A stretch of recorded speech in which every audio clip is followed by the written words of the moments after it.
A Good Karma Brands radio station.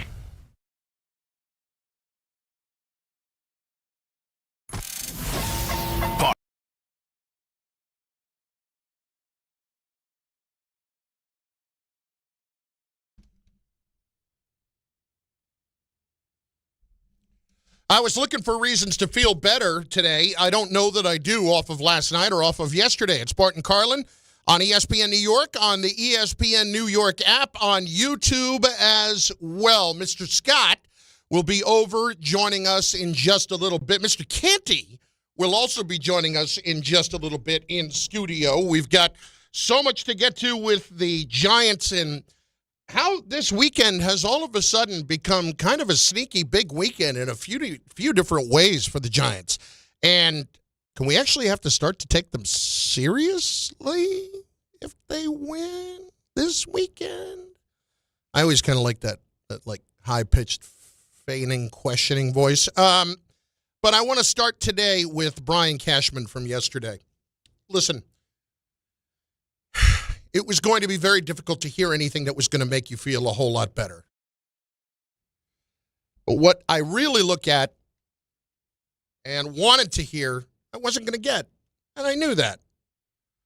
What I did hear were a couple of things that were not distressing. One at least encouraged me a little bit. So I'm going to start with the positive for a second. And that is a softening, if you will. A not change of direction, but at least a suggestion that perhaps the mindset regarding shortstop might be changing a bit.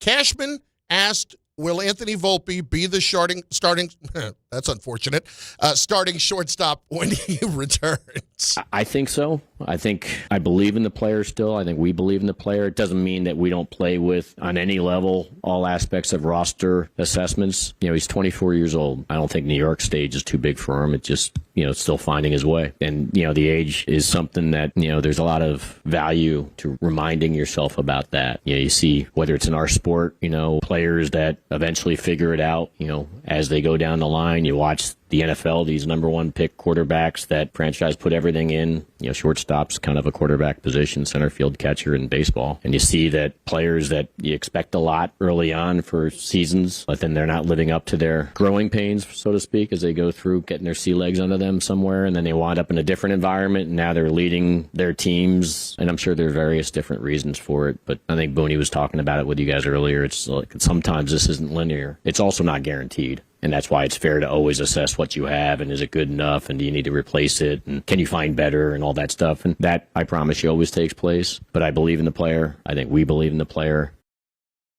So there's a few things in there.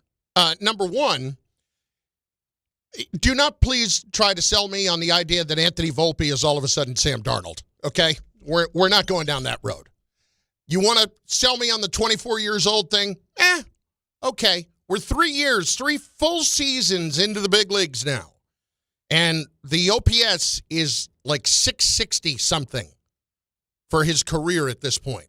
And the dominant traits that he is supposed to have only really displayed themselves for one season. And that was his rookie year, and that was on the defensive side. So to suggest that the shortstop is the quarterback, well, no, he's not. At least not in the way the game is these days. And if the shortstop is the quarterback, then the Yankees have got a problem, okay? Anthony Volpe is not going to become Sam Darnold. And by the way, when did Sam Darnold become Sam Darnold? When he left the Jets.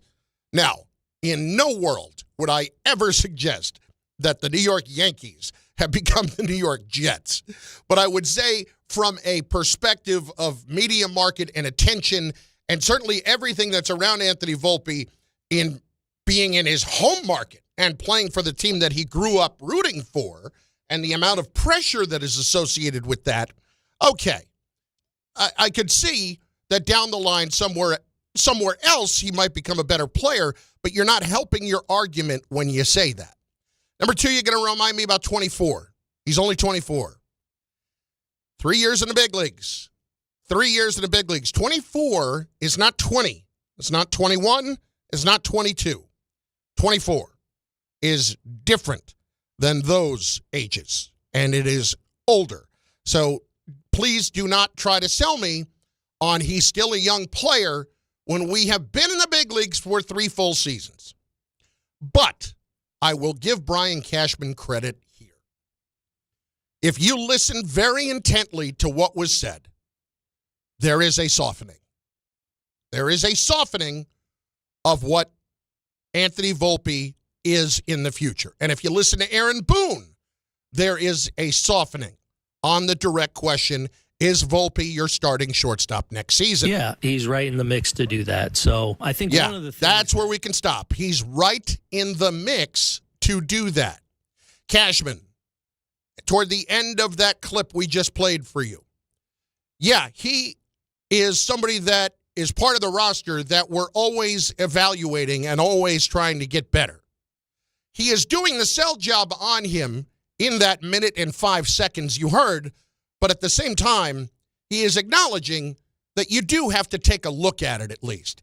And while I think the only thing that it would have made me feel a little bit better yesterday would have been Brian or Boone just coming out and saying, yeah, you know, that position's wide open. No, they weren't going to do that. But they gave you a little nugget. They gave you a little something, at least acknowledging there's a problem and we're not going to continue to bury our head in the sand on it. That gave me reason to just think, okay, at least we all understand that we're on the same page here. That made me think that if for whatever reason there had been a superstar shortstop available this offseason to the Yankees, that Anthony Volpe would not keep the Yankees from making that kind of move. All of that makes me feel a little bit better about where we were. Here's what didn't make me feel better. I don't know why we're living in this world where we all have to be treated like we're stupid. I mean, many of us are stupid. And I say us when I say stupid. I am fully including myself in that. I may be stupid. I don't always like to be treated like I'm stupid. So take you back about 4 or 5 days. Maybe it was a week now at this point. Alex Rodriguez, Derek Jeter, both criticizing the roster construction of the Yankees, and also that Jeter said on the Fox postgame, and I'm paraphrasing here, well, I have no direct knowledge of it. It's pretty safe to say that Aaron Boone is not making all of these moves and setting up this lineup by himself. Again, paraphrasing when I say that. This aggravated Brian Cashman to no end. So much to the point where he actually picked up the phone and called Jeter about it. Because it's one thing when dopes like me are saying it. It's another thing when a Yankee icon is saying it. And it's even another thing when it's Alex Rodriguez. We could slot that between dopes like me, A-Rod, then Jeter on top. When Jeter's saying it, all of a sudden, people have to take it more seriously.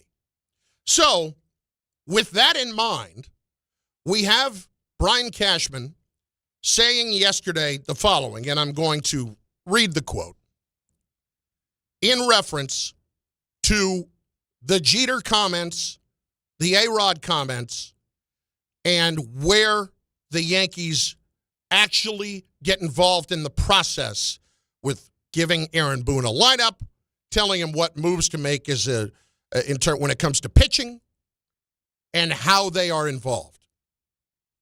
And I am direct quoting here. Quote, we, as in reference to the front office, have never picked a lineup. We don't tell him who to play. We don't tell him who to pitch, whether it's in the pen or in the rotation. We do have conversations like every other organization. We move forward a sentence or two. At the end of the day, they, meaning Boone or whoever the manager is, have the power of the lineup and in-game. They are sad throwaway comments that people make that don't really know, end quote. Now, Jeter admitted when he said the comment and when he talked to Cashman, hey, I don't have direct knowledge of this, but I'm pretty comfortable saying this. Brian comes right out and just denies any of it and just says, well, we have some conversations. Need I remind you that it was not all that long ago, a few years, that Brian Cashman came on this radio station with Michael Kay and Don LaGreca and said, look, we give him all the information, and he clearly knows where we want to go. He can go in a different direction. Again, paraphrasing here when I say this, because we looked up and down to try to find the soundbite, and we couldn't find it. And trust me when I tell you, it's not because it doesn't exist. At least I believe. Cashman says, we give all the information and highly suggest what's going on and what the best course of action is. And he can go and do what he wants, but if he does, he better be right. Otherwise, he's going to have some explaining to do.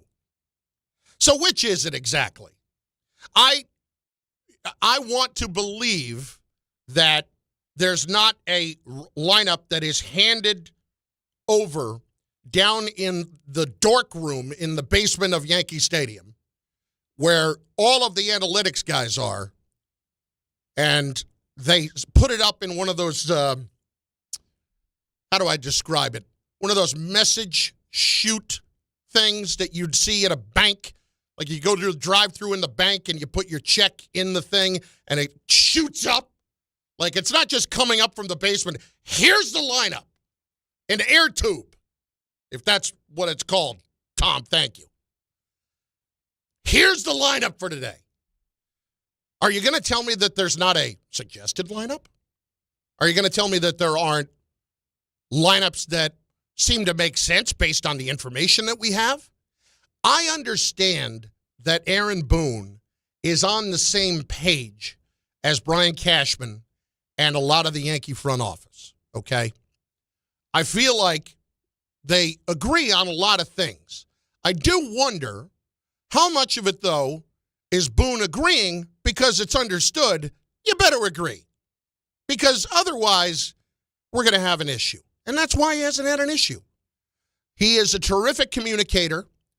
His players like him a lot. Even Judge, who got annoyed about the injury discussion a couple of months ago, loves him. And there's a lot to be said of that. There's a lot to be said of the way he handles the media when he's the one out in front who is going to have to be the first line of defense against questions on things that happen during the game and problems with the team. Every single day, at least twice a day. There is Aaron Boone with a lot of information when he's making out the lineup. Are you going to tell me that you're not making out the lineup for him and you want to start to argue semantics? Okay, that's fine, Brian. If we want to get into letter of the law and not spirit of the law, that's up to you. If you want to say that every day you do not go down there and handwrite a lineup and put it on his desk and say, this is what we are playing, that's fine. Because I believe that to be true. Do I believe that there are strong encouragements to follow the Yankee plan and to follow the analytical plan? Of course. Please don't make us think that we're idiots and we're all the dopes when we can obviously see what is going on and what has been going on in the game for years. It's not so much that I even care all that much about this discussion, but when you come out and you're trying to argue semantical points to avoid really lying, then it's just, you're treating me like I'm a moron, and I don't need that. You know, I got to tell you, I really, on a personal level, like Brian Cashman a lot. I do. And I've been hard on him over the years. But that guy's a pro in the way he handles himself. And every time things are not going well for the Yankees for an extended period, he does get out in front and answer questions. He doesn't hide all season long. He shows up when there's a problem, when things are not going well, and I give him credit for that. But when you want to get into, we're not doing this and we're not telling him specifically what to do, even though we're strongly suggesting it, and you better have an explanation if you go in another direction, well then, why are we wasting our time here? Okay? Why even deny it at that point?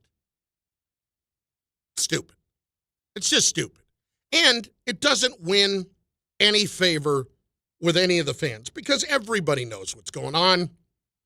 We all know what's been going on. It's been going on for years and years and years.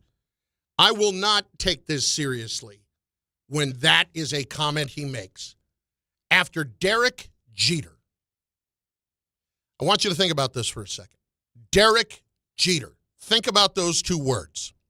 Not as a baseball player, because we know everything he was there, but as a public figure, think about those two words. How often in his career as a player, and frankly his career as a broadcaster, has something been said that you would characterize a misstep or saying something without knowledge of the situation? Here's a little tip, okay? When you're somebody who has to sit in front of a microphone and you say, I don't have direct knowledge of it, but I think it's safe to say that Boone does not make all of these decisions,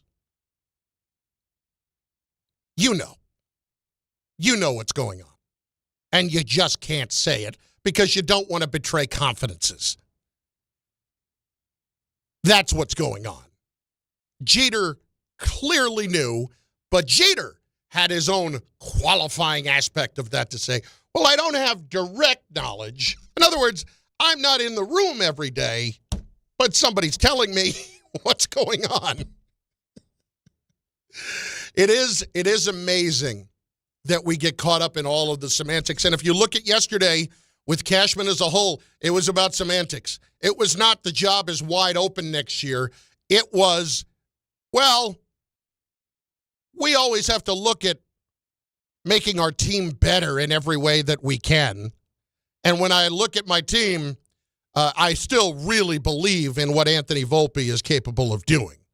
And you have to remember, he's still 24. Again, all semantics right there, but leaving the door a crack open. Jeter, his comment, I don't have direct knowledge, but leaving the door a crack open to deniability. Brian Cashman, we don't tell him who to play, but we have conversations. There's information supplied. If you're going against that, are you going to tell me that like whatever computer program they're using every day doesn't come up with, hey, here's a strong projected lineup based on what the numbers are and what we think you should do? Are you going to tell me that that's not it? So is it the computer telling him directly? Like, let's not argue semantics about this. It's stupid. It's stupid. Let's just at least acknowledge one thing. The Yankees are nowhere near what they are supposed to do in their ultimate goal. Last year, if we're going to be fair about it, you want to pound your chest on making it to the World Series and keep reminding us of that? I mean, we can drill down. We can look at what the path was to winning or to getting to the World Series. We can acknowledge it wasn't exactly the toughest road that you faced.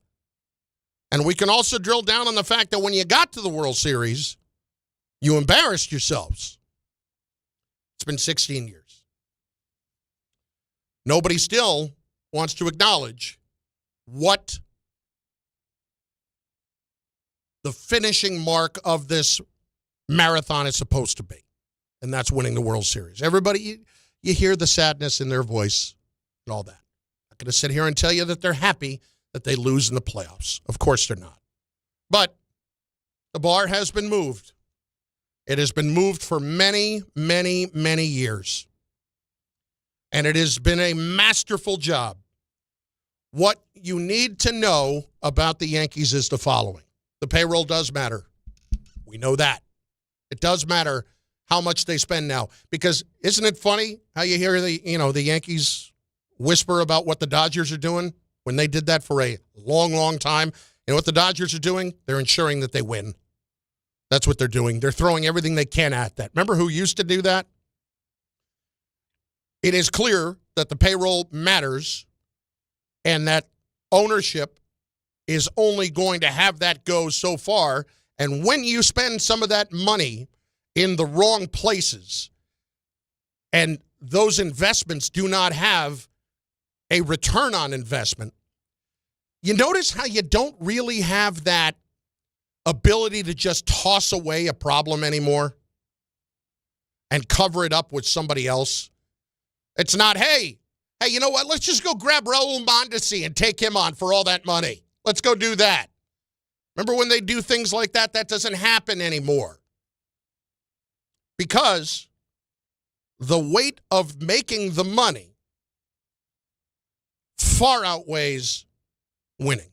And that's okay. Because you know what it is? It is like 99.9% of other owners in professional sports. They love the fact that they can own a team. They love more the fact that they can make a ton of money off of their teams when you're in a position like the Yankees. So when Hal gets upset, Hal would have to be upset by a team like the Toronto Blue Jays winning, or not the Toronto Blue Jays, excuse me, like the Tampa Bay Rays. That's when Hal would get upset. Because, wait a second, they're spending a fraction of what I do, and they're winning? No. At least he can look around and say these other teams might be spending less, but, well, what did the Blue Jays spend less? Really, 40 or 50 million less than what we did, but they're still at, 240 million, whatever that number was. I can't get too upset at that. I can't get upset if we're losing to the Dodgers, who went out and spent more. Like, that's not it. His anger is directly correlated to the return on investment, comparatively speaking. As long as everybody else is spending enough money and they're beating us, I can live with that. If you're spending a lot less than we are, a fraction of what we're doing, and then you're beating us, well, then that's a problem. See, I actually believe that if that was the case, that if we had a little mini year-to-year AL East type dynasty moment of the, AL East type dynasty of the Rays making the playoffs, that Brian Cashman actually might have been gone by now. Because if it was that team year to year and their payroll is less than $100 million and they are smacking you around and consistently beating you and consistently making the playoffs and getting similar returns that you are for a fraction of what your investment is, no. That's not going to wash. Even if they don't make anywhere near the money that you do. Then all you can think about is, wait a second, I can make all that money and not spend nearly as much as they do? Or nearly as much as I am right now? Why wouldn't I do that? So there's a lot there. At 800-919-3776, there's a lot there. You can dive into Cashman insulting our intelligence. You can dive into at least the softening on Anthony Volpe and whether or not you feel better about that. And then you can dive into what the real issues are that don't get talked about enough. The lines are open conveniently for you at 800-919-3776. There is also the opportunity to leave comments in the chat over on the YouTube channel. It is the ESPN New York YouTube channel. I would enjoy seeing your comments over there. Bart would as well. He has just entered the room, and he will be back to discuss things with us momentarily. He's very happy that he sees Tom Bauer here today because he feels that Tom Bauer has been ducking him. ducking him, not unlike Rocky was ducking Clubber Lang. Bart and Carlin, ESPN New York. It's another big weekend on the Fine Line. Join one of the nation's top sports betting analysts, Joe Wiz. Saturday at 8 a.m. The Wiz talks about all the big games, including USC at Notre Dame and number 5 Ole Miss taking on number 9 Georgia. In the NFL, the Rams take on the Jaguars in London, and Jaxson Dart and the Giants are in Denver. Plus, the Wiz talks baseball, hockey, soccer, and yes, the Knicks are back. Follow the Wiz on Instagram at Joe Wiz Sports. It's the best bet in town. The Fine Line with the Wiz Saturday at 8 a.m. Be ready to win. Very slow in Queens on the Van Wyck, both ways between the Belt Parkway and the Kew Gardens interchange. You also have midday work both directions of the Throgs Neck and Whitestone bridges. Also slow into Manhattan on the Triborough Bridge. You have delays westbound on the Cross Bronx from the Bronx River Parkway out to the George Washington Bridge. Inbound GW, a crash on the upper level. That is blocking the right lane, causing about a 20-minute delay. And this update sponsored by Compassion International. Compassion sponsorship means food, healthcare, education, and more for a child in poverty. There are thousands of kids who've been waiting more than a year. End their wait. Text the word radio to 83393. I'm Adam Walski, 880 ESPN New York. Finding great candidates to hire can be like, well, trying to find a needle in a haystack. Sure, you can post your job to some job board, but then all you can do is hope the right person comes along, which is why you should try ZipRecruiter for free at ZipRecruiter.com/ESPN. ZipRecruiter doesn't depend on candidates finding you. It finds them for you. Its powerful technology identifies people with the right experience and actively invites them to apply to your job. You get qualified candidates fast. So while other companies might deliver a lot of hay, ZipRecruiter finds you what you're looking for. The needle in the haystack. See why 4 out of 5 employers who post a job on ZipRecruiter get a quality candidate within the first day. ZipRecruiter, the smartest way to hire. And right now, you can try ZipRecruiter for free. That's right, free. At ZipRecruiter.com/ESPN. That's ZipRecruiter.com/ESPN. ZipRecruiter.com/ESPN. D'Agostino & Associates is a legacy firm, and I'm proud to be a part of that legacy. I'm Jenna D'Agostino, and like my father, I fight to get justice for the injured. The hustle and grit of these streets shaped me. I'm John D'Agostino, and from the concrete to the courtroom, I built this injury firm 35 years ago to get accident victims justice. So call my team first, 1-800-BITE-BACK. That's 1-800-248-3222. You want justice? Think Jenna D'Agostino. Think D'Agostino & Associates. Justice isn't just a word. For us, it's a way of life. It's having compassion for your struggle and getting you paid for your pain. Now that's justice. D'Agostino & Associates means being there for the injured. Seriously injured? Call my team first at 1-800-BITE-BACK. That's 1-800-248-3222. D'Agostino & Associates has offices throughout New York and New Jersey and will come to you. I've been there, and I'll be there for you. D'Agostino Law, Bite Back. 1-877 Cards for Kids. KARS Cards for Kids. 1-877 Cards for Kids. Donate your card today. 1-877 Cars for Kids. KARS Cars for Kids. 1-877 Cars for Kids. Donate your car today. Ready to get rid of that old car? Donate it to Cars for Kids. Call 1-877-CARS-FOR-KIDS to reach a friendly live agent. Donation's super easy, and your car can be picked up as soon as tomorrow. Call us now, 1-877-CARS-FOR-KIDS. That's Cars with a K to donate your car today. 1-877 Cars for Kids. Donate your car today. Did you know you can donate real estate too? Go to carsforkids.org. That's carsforkids.org. Honey, this is it. Shot clock winding down. Trailing by 2. When you can't miss the last shot, and neither can he, don't take slow for an answer. Pastrello shoots. Did you see it, Carl? Switch to Optimum Fiber, the fastest and most reliable fiber internet, starting at just $40 a month. Call 888-4OPTIMUM or visit Optimum.com today. What went through your head on the last shot? It all happened so fast. Optimum. Don't take slow for an answer. Terms apply. See Optimum.com for details. A Progressive Home and Auto Bundle can protect you round the clock, but we can't protect you from those painful moments in sports. Holding. Defense. The ref totally blew that call. Oh, I'm sure he'll make the right call next time. It's too late. It cost us the game. Well, it's just one game. That loss eliminated us from the playoffs. Oh, the playoffs are on so late. Now you'll be well rested. Okay, I need you to stop talking now. Well, at least your home and auto are protected with a bundle from Progressive. Progressive Casualty Insurance Company affiliates and other insurers. Not available in all states or situations. Your fantasy roster is set. The Smack Talk is heating up, and this season, ESPN Bet is giving you more ways to ride with your squad. Introducing the ESPN Bet Fan Center, where you can instantly link and bet on your fantasy teams right in the ESPN Bet app. An enhanced sports betting experience only from ESPN Bet, the sports book for sports fans. Make the connection today with ESPN Bet Fan Center and the ESPN Fantasy app. ESPN Bet Sportsbook. Download the app today. Must be 21 plus. Gambling problem? Call 1-800-GAMBLER. Terms and conditions apply. See app for details.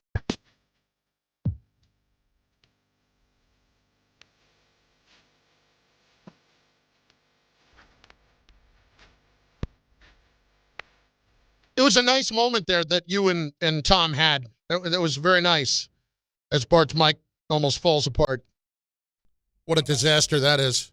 I'm back. It was a nice moment for you and Tom, where Tom came in here and there was a hug.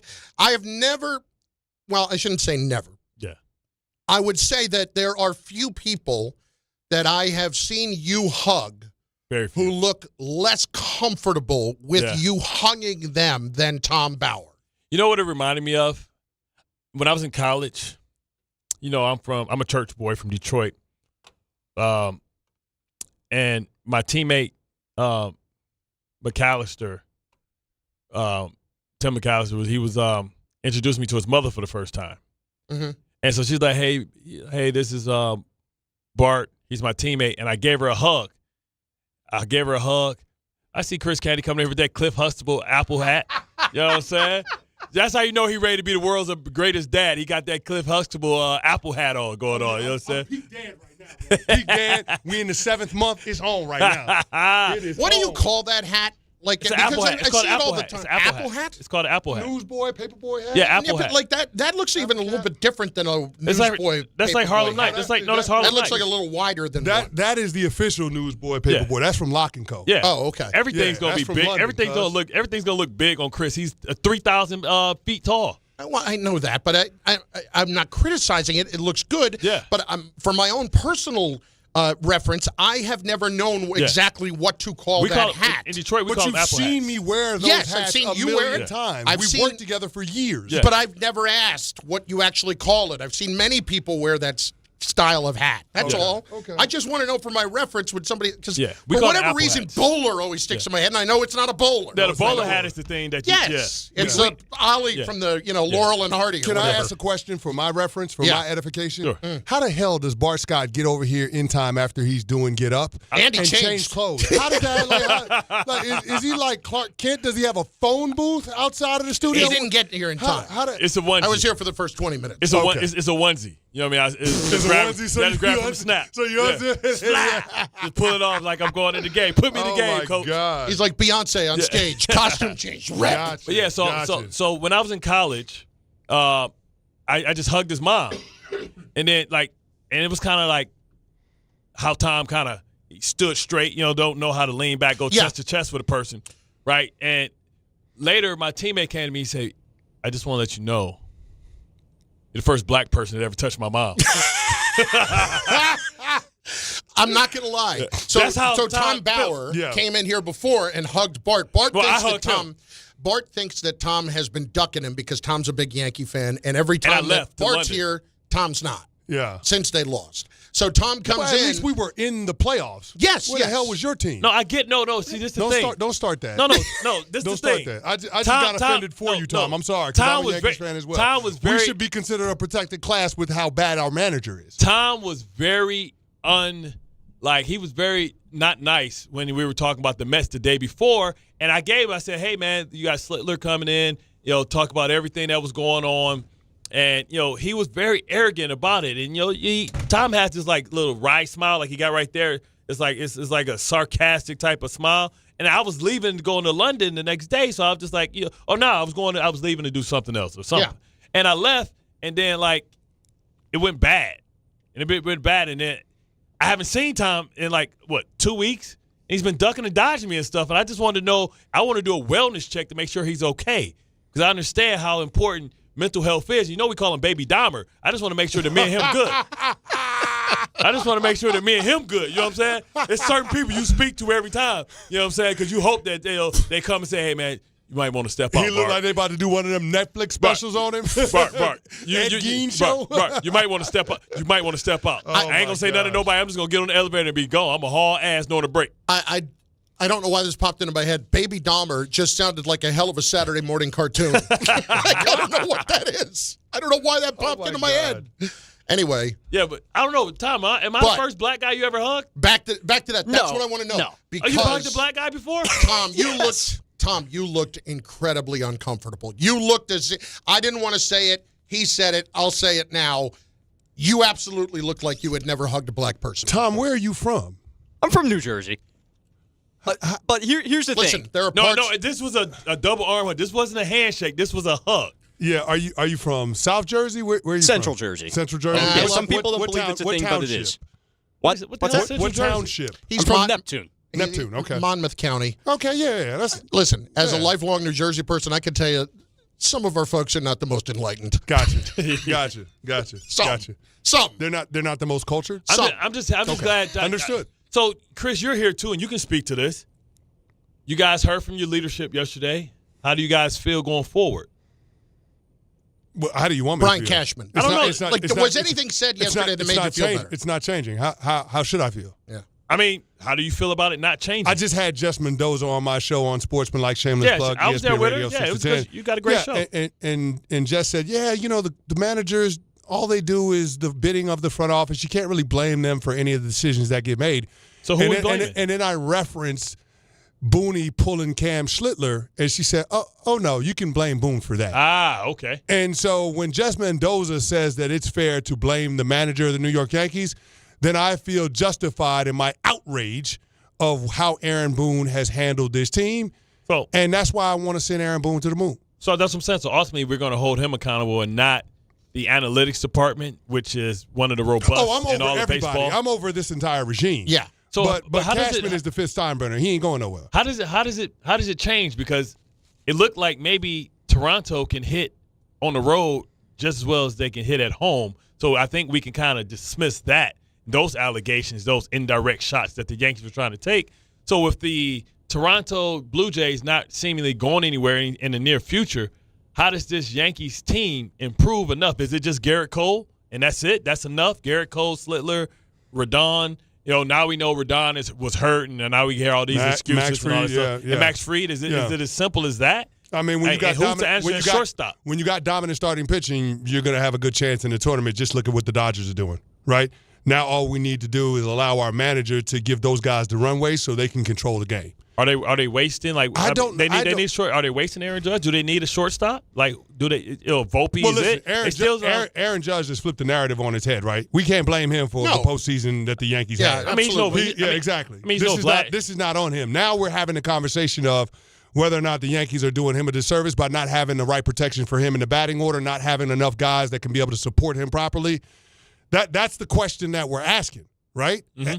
I don't know the answer to that, but you're asking me you're trying to gauge my confidence of this team moving forward, and I will tell you that I have none just because I don't trust this regime.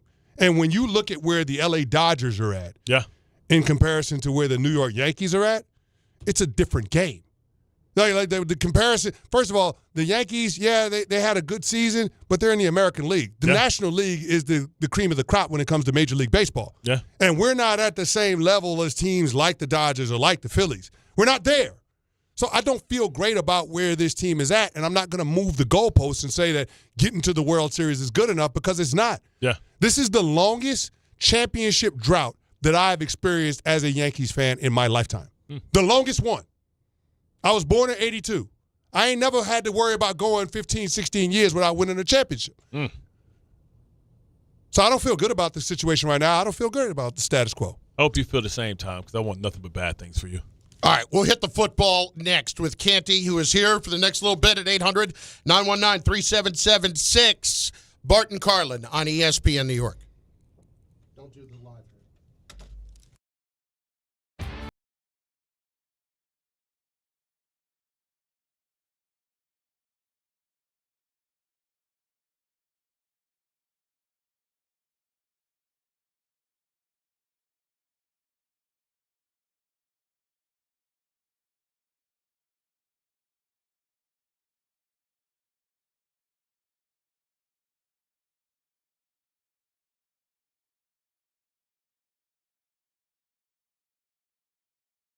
It should feel like. Visit FanDuel.com/K to download the app and get in on the action before kickoff. That's millions of stories, millions of journeys, and behind every one is a therapist who showed up, listened, and helped someone take a step forward. Moments in therapy, like the right question, a safe space to cry, or a small win can change lives. With over 30,000 therapists, BetterHelp is the world's largest online therapy platform, having served over 5 million people globally. And it works. With an average rating of 4.9 out of 5 for a live session based on over 1.7 million client reviews. This World Mental Health Day, we're celebrating the therapists who have helped millions of people take a step forward. If you're ready to find the right therapist for you, BetterHelp can help you start that journey. Our fans get 10% off their first month at BetterHelp.com/timeout. That's BetterHelp.com/timeout. At Uline, they know going the extra mile takes hard work. For companies pushing to go further, Uline will go the distance with you. 24/7, they answer the phone to get you the shipping and industrial supplies you need. Business can move fast. Unexpected large orders, adverse weather, new safety guidelines, and changing economic trends. Uline works hard keeping 41,000 items ready to ship, minimizing detours on your way to the extra mile. Visit uline.com. Life insurance. Why are you putting it off? Can't afford it? Too much hassle? Think you don't need it? There's lots of excuses for putting off life insurance. But if you weren't there, who would pay the mortgage and other bills? With Ethos, you could be covered in 10 minutes and boom, family protected. Ethos, fast and easy online term life insurance. Up to $2 million in coverage with no medical exam. Some policies as low as $1 a day. Answer a few health questions and get your free quote at ethos.com/play. That's ethos.com/play. Tire care shouldn't come with extra costs or surprise fees. It should be simple, straightforward, and stress-free. So at Midas, they're rolling out the limited lifetime tire guarantee, included with every tire purchase with paid installation. You'll pay nothing for flat repairs, nada for flat replacements, zilch for tire rotations every 5,000 miles, and zero for other preventative maintenance. So with this limited lifetime tire guarantee, you'll pay a whole lot of nothing compared to what the other guys charge for tire care. That's the limited lifetime tire guarantee, only at Midas. From the regular season to the Super Bowl, ESPN New York is your destination for football. We've got crazy fans.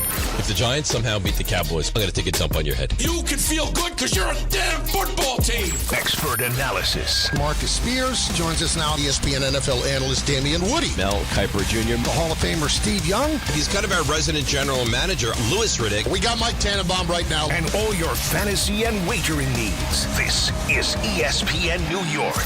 We are football. This is DiPietro and Rothenberg. Fields avoids the sack until he can't. I want off the ride. I want off. We put ourselves in this hole, but we're going to continue to work and get better. I can't take it anymore, man. I hate him. I hate him. I hate him. You do. I mean, this is something you're supposed to enjoy and brings me nothing. Zero enjoyment. I mean, I'm still pissed. I don't like to lose. It's very frustrating. Got to keep going. I mean, there's no other option. We have to keep fighting off. We got to keep building on the positive that we've shown. Morning Start with DiPietro and Rothenberg. Weekdays from 6 to 10 on ESPN New York and streaming live on YouTube.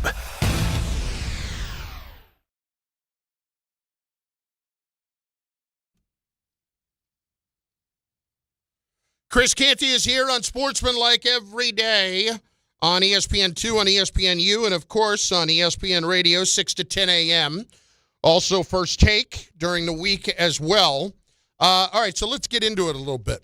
I haven't hit on it yet today, but this week, I'm really excited for the Giants game this weekend just from this standpoint.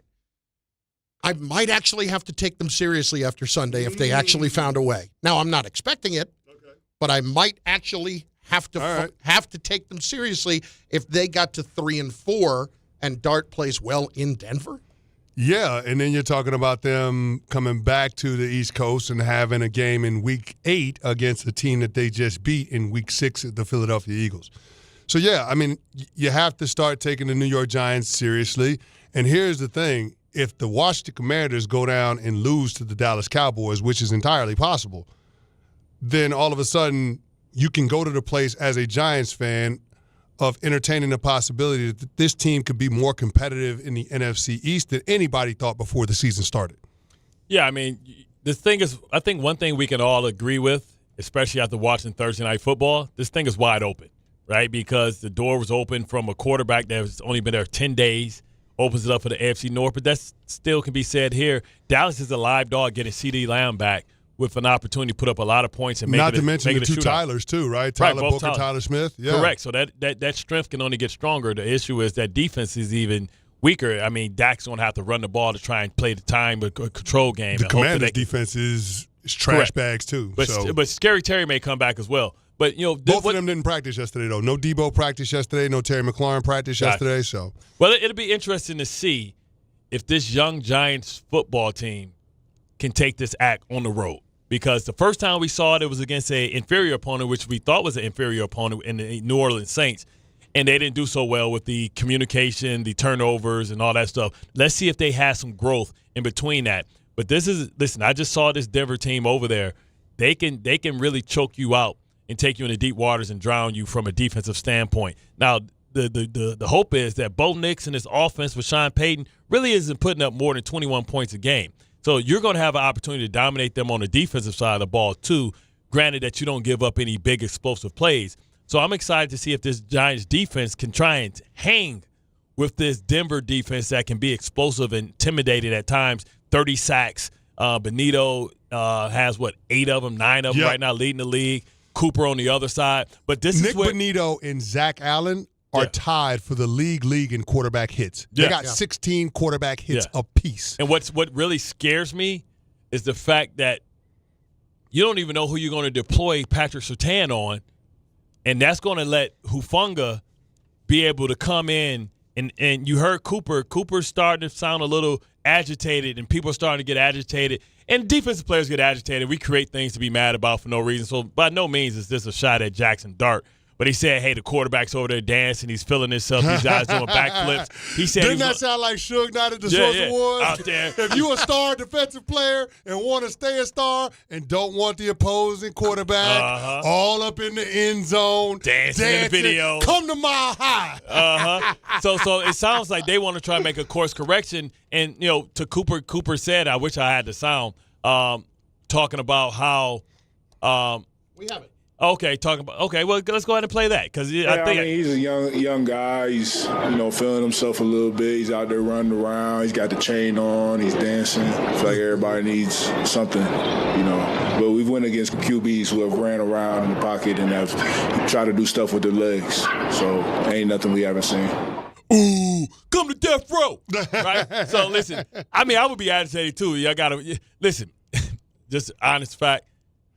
You was hard on rookie quarterbacks when you was with the Ravens. Yeah. When you was with the Eli, Jets. You was hard on rookie quarterbacks. We damn near killed Eli.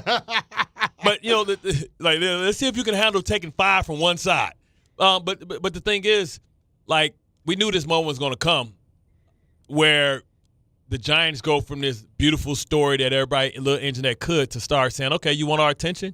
You're going to get our attention. So now I don't think the Giants, because of the good wins that they have against the Chargers, against the defending Super Bowl champions, they can't sneak up on anybody. Nobody's going to overlook them. Nobody's going to say, man, we got these bums, even without neighbors. I just want to see how they decide to say, okay, this is when I think the Giants, if they really believe in this regime and believe that they need to go out and do their due diligence and go get another receiver, be it the draft or through a trade.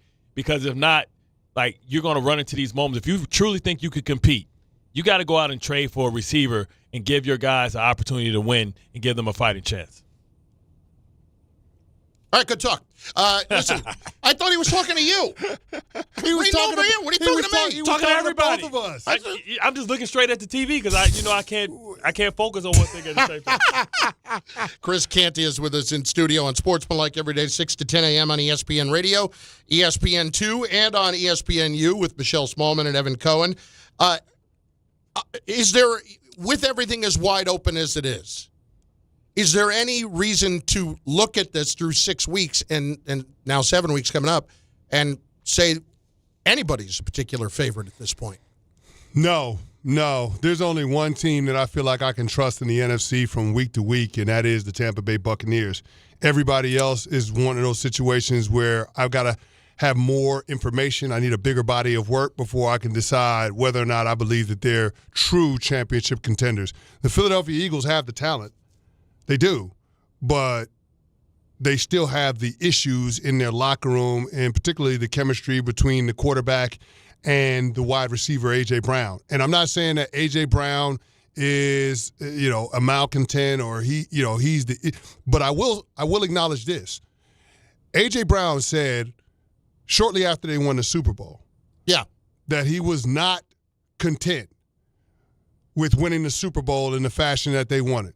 As an individual player, he wants to be able to go out and dominate. I got to give you credit because I did not catch that Instagram post, and I heard you talking about this the other day. Yeah, 1,000%. And so I don't know that you can do anything to satisfy A.J. Brown. I don't know that you can convince him to sacrifice for a team-first agenda when he just told you that doing that with the results being success at the highest level of the sport is not enough.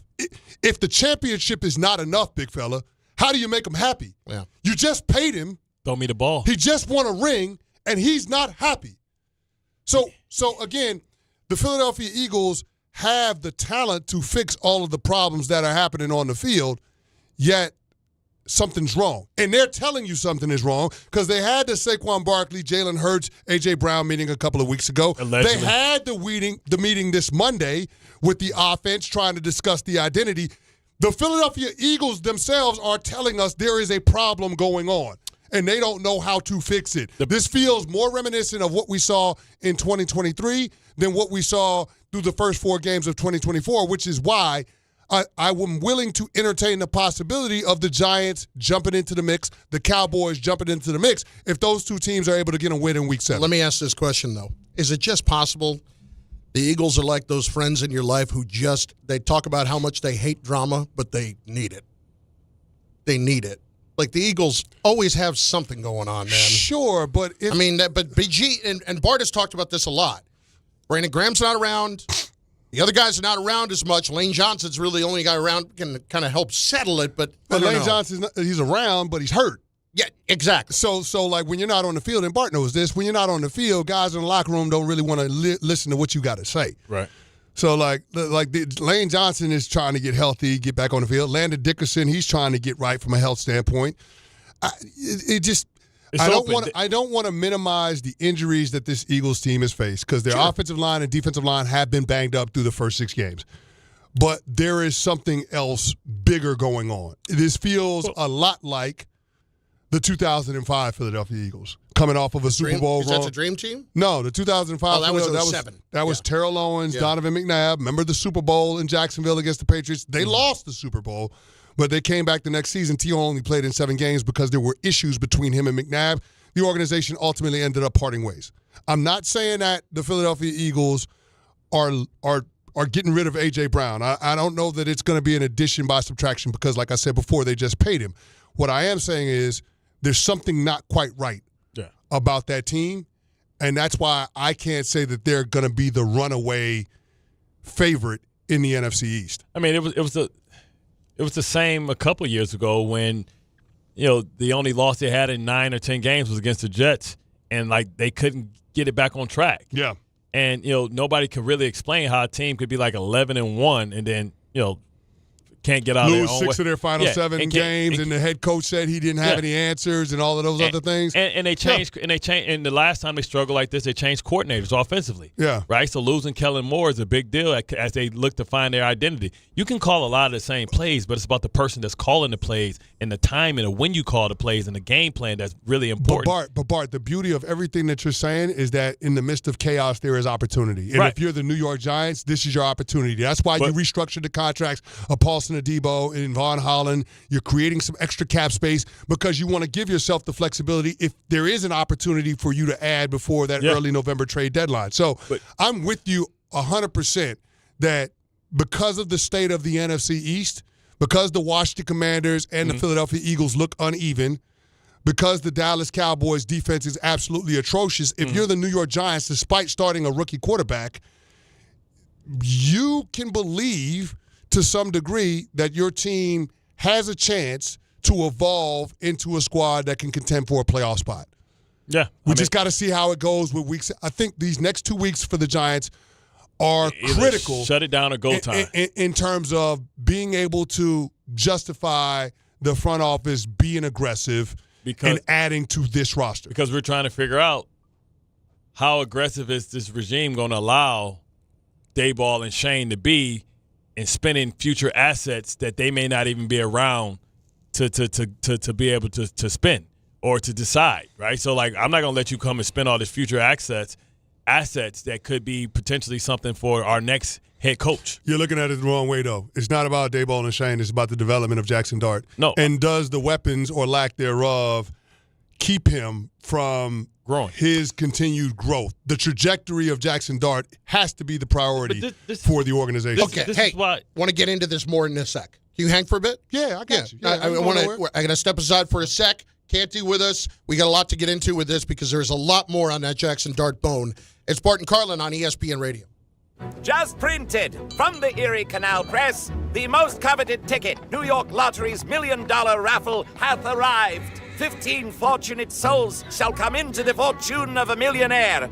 Translation, the $1 million raffle is here, and 15 winners are going to become millionaires. The New York Lottery commemorates 200 years of the Erie Canal with your best odds of winning $1 million. Limited tickets available. Ask your local retailer today. Please play responsibly. Must be 18 plus. Gambling problem? Call 1-877-8-HOPE-NY or text HOPE-NY. Every aspect of your business will operate better and faster with artificial intelligence. AI is a race, and companies that act first will win. Thrive Managed AI is your advantage over all your competitors. Thrive partners with you on a smart, secure AI strategy for your business. Then they deploy and manage it for you. Be first and win the race with Thrive Managed AI. Start with a complimentary strategy consultation at thrivenextgen.com/ESPN. That's thrivenextgen.com/ESPN. When you're hiring, have you ever felt like you're missing out on meeting truly great candidates for your roles? It seems impossible to find them, but they have to be out there somewhere, right? Well, they're not hard to find when you know where to go, and that place is ZipRecruiter. And right now, you can try ZipRecruiter for free at ZipRecruiter.com/ESPN. ZipRecruiter helps 10 million people with their job search every day. And because these people are actively looking for jobs just like yours, it's easy to find the right person right away. In fact, 4 out of 5 employers who post on ZipRecruiter get a quality candidate within the first day. But if you're not using ZipRecruiter, you're missing out. So see what it's like when the impossible is easy. When you go to ZipRecruiter.com/ESPN right now to try ZipRecruiter for free. Once again, that's ZipRecruiter.com/ESPN. ZipRecruiter.com/ESPN. Never miss out on great candidates with ZipRecruiter. This fall, don't sit on the sideline because of pain. If you're tired of waking up stiff, fighting neck, back, or joint pain, and missing out on the things you love, it's time to take action. Call Dr. J. Shaw at Sandwell Pain, New Jersey's top pain specialist. Dr. Shaw is an Ivy League trained, double board certified, and laser focused on one thing: getting you back in the game. Living pain-free, no surgery, no cuts, no downtime. Just precise image-guided treatments that deliver real results. Whether it's sciatica, nerve pain, migraine, or chronic joint pain, Dr. Shaw will personalize a non-surgical game plan just for you without pain medication. Same day and next day appointments are available with offices in Woodbridge, Livingston, and Inglewood. Most major insurances are accepted, so what are you waiting for? Don't let pain keep you out of the action this season. Visit Sandwell Pain to text, call, or book online. You'll wish you met Dr. J. Shaw a lot sooner. Relief starts today, and victory over pain is closer than you think. Hey, this is Mika Zibanejad. Hey, this is Adam Fox. Catch every Rangers game right here on 880 ESPN. WHSQ and WCBS-FM HD2, New York. Feeling stuck on your own 10-yard line in the career game? Maybe it's time to just go for IT. My Computer Career has the game plan to score a rewarding new IT career in months. Whether you're a rookie, a breakout career changer, or a military veteran ready to serve. Why spend years chasing a college degree when you can fast-track your future in IT starting now? Take your mark, get set, go for IT. Take the free career evaluation at mycomputercareer.edu today. Financial aid is available to those who qualify, including VA benefits. Big color, bigger savings. It's Sherwin-Williams' biggest super sale. Get 40% off paints and stains October 17th through the 27th with prices starting at $29.39. Whether you're refreshing your interior or exterior, we've got the colors to bring your vision to life. And with delivery, getting everything to your door is easier than ever. Shop online to have it delivered or visit your neighborhood Sherwin-Williams store. Retail sales only. Some exclusions apply. See store for details. Delivery available on qualifying orders.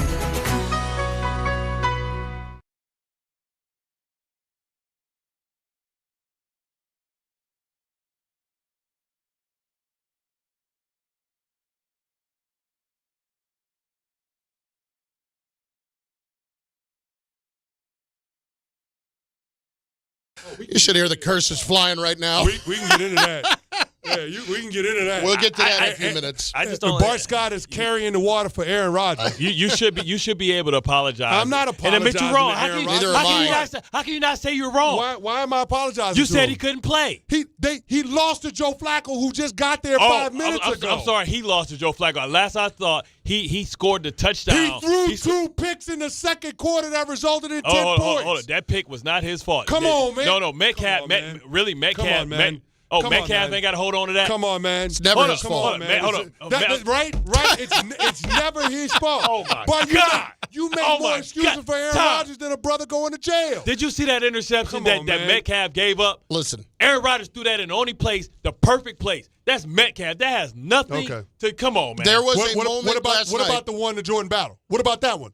That's on DK too? There was a moment last night at the beginning of the game where I sent out in the group text for the show of, I'm going to have to root for this freaking guy. Now, after that first touchdown, with that whole drive, they're running around the place, and then I watched the rest of the game, and I don't have to. It's not his fault. It's not his fault. He found fair move. He found fair move with it.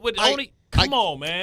I'm not saying it's not his fault. Yeah, he did that because he's throwing 7-on-7. There's nobody rushing the passer. Here's the problem. The guy was back there making a cup of coffee.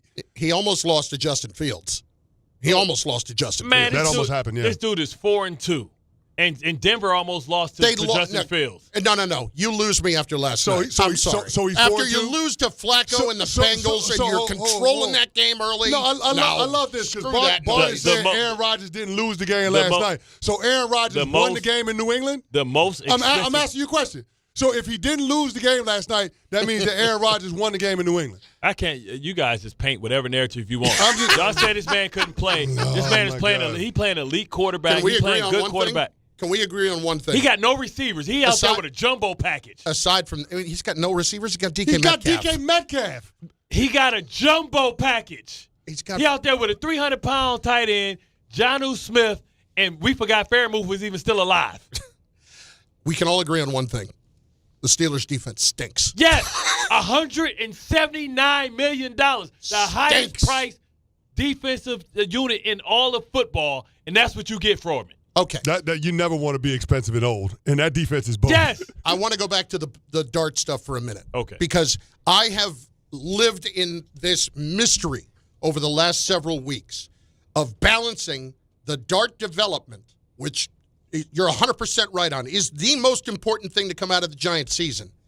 And how much of that is dependent on the coach and how much of the future of the coach is actually dependent on Dart. And I'm having a lot of trouble reconciling the notion that if Dart plays well, that means that Daboll should come back. I don't believe that. I don't think Daboll's hurting him, but I don't think Daboll should be getting enough credit where if the Giants win 5 games again, but Dart looks like he could be the answer, that I'm keeping this guy again. I would have made that commitment last year if that was the case. But can I ask you a question? Does Daboll get any credit for finding Jaxson Dart? Because remember, go back to the draft war room optics for the New York Giants when they moved up to draft Jaxson Dart. Yeah. And Joe Schoen looked at Brian Daboll and said, "You got your guy." This was Brian Daboll's hand-picked guy. He was able to sift through this class of quarterbacks, and he said, you know what? Based on where we're going to be able to get to, based on what's available, Jaxson Dart is our guy. Do you give him any credit for that? Because if you do, then you got to give him an opportunity to see it through. And it's not as if Brian Daboll doesn't know how to work with quarterbacks. We saw what he was able to do with Josh Allen and getting him to turn a corner with the Buffalo Bills. So, yes, but the turnover problem didn't go away until he was gone. Yeah, that's true. Turnover problem didn't go away until he was gone. Oh, okay, fair enough. But Josh Allen, as we know him, didn't start to emerge until we saw what Brian Daboll was doing working with him. I will give Daboll more credit in the fact that they were aggressive enough to go up and get him at the back end of the first round, as opposed to Allen, who was a top 5 prospect for everybody. Yes. For everybody. Exactly. And so I think you have to give Brian Daboll an opportunity to build the offense, build the personnel around the quarterback in order to maximize what Jaxson Dart is bringing to the table. And I think based on what we've seen through the first 3 starts, you won 2 of them against teams with winning records that could potentially win their respective divisions. I absolutely think that you give Brian Daboll an opportunity. But then, against New Orleans, that's a game that you're expected to win. They didn't come through. First road start for a rookie quarterback. Come on, man. I just don't know if him finding Jaxson Dart and Jaxson Dart having 2 of the best wins, or the Giants having 2 of the best wins in football, gives him a clean slate, because we've seen a lot of good young quarterbacks, head coach get fired after the first year, and if that was the case, but that's not the model that you want to copy. I know. We like to think that the Giants are going to win more than 5 games. The Giants can win 8 games. They can win 3 games. What's the bar to clear for you for Brian Daboll? How many wins does he have to have, or does it just come down to what it looks like? It comes down to me what it looks like with Jaxson Dart, right? Because you can also look at Schoen and say you're a horrible builder of a roster, right? You can say that too. So do you keep Daboll and get a new general manager? That's a real thing too. If Dart looks good, but let's say this team doesn't have the talent that it needs, we don't have the infrastructure that we need, like do you start saying that? Here's the other problem too. How do you evaluate all of it if Dart can't stay out of the injury tent? Because this is a problem. Like, the message, is it just going to take him getting his clock cleaned for the message to actually get through about getting down? Because that can ruin everything. Was Jonathan Cooper from the Broncos sending that message? I think so. That was the warning? Well, but this has been a problem for him, and Bob Papa said this earlier in the week, that it's all the way going back to college. They're trying to teach him to not take these hits. You can't play football safe, though. I know, but you got to be smarter. You can do it smarter. But let me tell you something. Even Lamar did it a lot smarter before he was after he was getting hit early. See, Lamar got so much speed that you just have to get him down. You thank God I can go to 5-6 different guys who went and learned how to do it.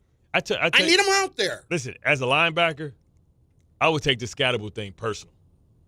I say this dude got a lot of guts. Let me show him where his easy button is at. Because I'd be trying you want to come here with your head down like a little ram? Let me show you how to lift that up. I'm saying Zach Bond thought he was going to do that. Yeah. That didn't really work out for him. It's some out there. No, I'm not saying that there's not some out there. And there's real killers out there for the Denver Broncos. So let's be clear about that. But I do think that there is a different type of energy with Jaxson Dart and Cam Scatterable. I think these guys got something, man. I really do. You play their energy. You play with Brandon Jacobs. Yeah. It's like a supernova. Yeah. It's beautiful, but it don't last long. You can't run. You can't run everybody over. Tell Brodney Poole that. No, I get that. All right. Yeah. When he came through that thing on the Saluki boy, he never got one up on me. Okay. All right. Okay. But what I'm saying is, it's beautiful now. We're applauding it until the concussions come. So what you're saying for Jaxson Dart is you need to make sure. No, not Dart, Scatterable. No, we're talking. Scatterable ain't gonna save. Right, I feel like Brian Daboll's job. No. What I'm saying is, I feel like the energy that they bring collectively, I think they both need to play off smart. Each other. Yeah, I think they both need to play smarter. You can't give everybody your whole body, because that's one hit on them, but that's collective hits on you. Like, I just get concerned that we're going to see Scatterable. He's going to be great. Remember Peyton Hillis had a couple years. Now we know he was on the sauce, but you know what I'm saying. I mean, let's keep it real. Allegedly? No, hell no. Allegedly. I'm trying to keep you out of a deposition. Would you just allow me to say allegedly? Allegedly, because this dude This dude went from a fullback to a tailback and gained 30 pounds and got faster. Yeah. I ran into this dude. Never in my life have I ever ran into a dude, and I'm talking about, I bring that thing. I brought that thing to him, on the sideline. I fell on the ground. He was over me yelling. I said, oh, hell no, that ain't human. Ain't nobody do that to Bart Scott. Oh, hell no. You got to be So he gave you that hit stick. Man, he gave everybody that year to hit stick. Okay. Anytime you get on the cover of Madden from Cleveland, you owe some stuff. Ain't no way in hell. Cleveland? Hell no. Allegedly. 2 more years, we never heard from that dude. We never heard from that dude again. Bart, to answer your question, though, I think that what we're seeing from the New York Giants is growth. And it's a reason for the fan base to hope. And we know that is the biggest thing that ownership is concerned with. The draft class from Joe Schoen is coming through, right? Abdul Carter has looked great as advertised. Cam Scatterbull, Jaxson Dart, even backup tackle Bo has looked great. Like they've got players from this draft class that are contributing. It makes it feel as if they're on the right track. And for a regime that inherited a lot of misses when it came to draft picks, a quarterback that was not of their choosing, they had to turn it over. And it feels like this organization is forming an identity around a defense and a young quarterback for the future. They just put a poll up on the chat on the YouTube page. Who's winning the Oklahoma drill, Cam Scatterbull or Bart Scott? Man, come on, man. Listen. I walked over tougher people, like Rex said. I walked over tougher people to a fight than Scatterbull. The hell out of here. Hey, let's, speaking of hope, let's suck all of it out of the room and talk about the Jets, shall we? Why? Why do we want to do that? Why do we want the Giants are so much more I know. Much more fun. Because we're gonna play big. We're gonna play big in the draft game. You know what I'm saying? We gonna listen, we're gonna be the first one up. Are we trading back? Are we moving from number one? That's why, baby. Listen, man. We control the draft board. Listen, my former teammate, Aaron Glenn, I want him to have success. That was neglect. With the New York Jets. That was malpractice. That was somebody malpractice. That is homegrown, blood in the ground. But this loyalty to Justin Fields could get him fired. Yeah. That's what I'm worried about right now. Listen, we had Peter Schrager on my show this morning on Sportsmanlike. And Schrags a couple of weeks ago said that Jets fans need to be patient. Everybody in the organization was talking about how it was a slow build with Dan Campbell, 0-10-1 his first year with the Detroit Lions before they were able to stack up a few wins at the end of the season. Today, Schrags was singing a different tune. He says, yeah, they want to be patient with Aaron Glenn. Ownership wants to be patient, but everybody in the building would feel a lot better about things if they're able to get a couple of wins before Thanksgiving. You know what that tells me? That it is not off the table that the New York Jets could be one and done with Aaron Glenn, and that scares the hell out of me for my former teammate because I think he has what it takes to be a good coach in this league. To be loyal to a fault, though. I mean, the same thing make you laugh, make you cry. And we thought, maybe the Bengals might be something that's an easy win. The Panthers, they haven't won on the road, but, man, they've been on a heater the last couple of weeks. You talk about loyalty, though. Chris Canty is with us in studio. The loyalty that concerns me is not that of Fields with him. It's with Steve Wilks with him. Because I heard him make the comment about 10 days ago of, why he wouldn't consider changing anything up. Clearly there's an issue on defense somewhere. Well, not anymore.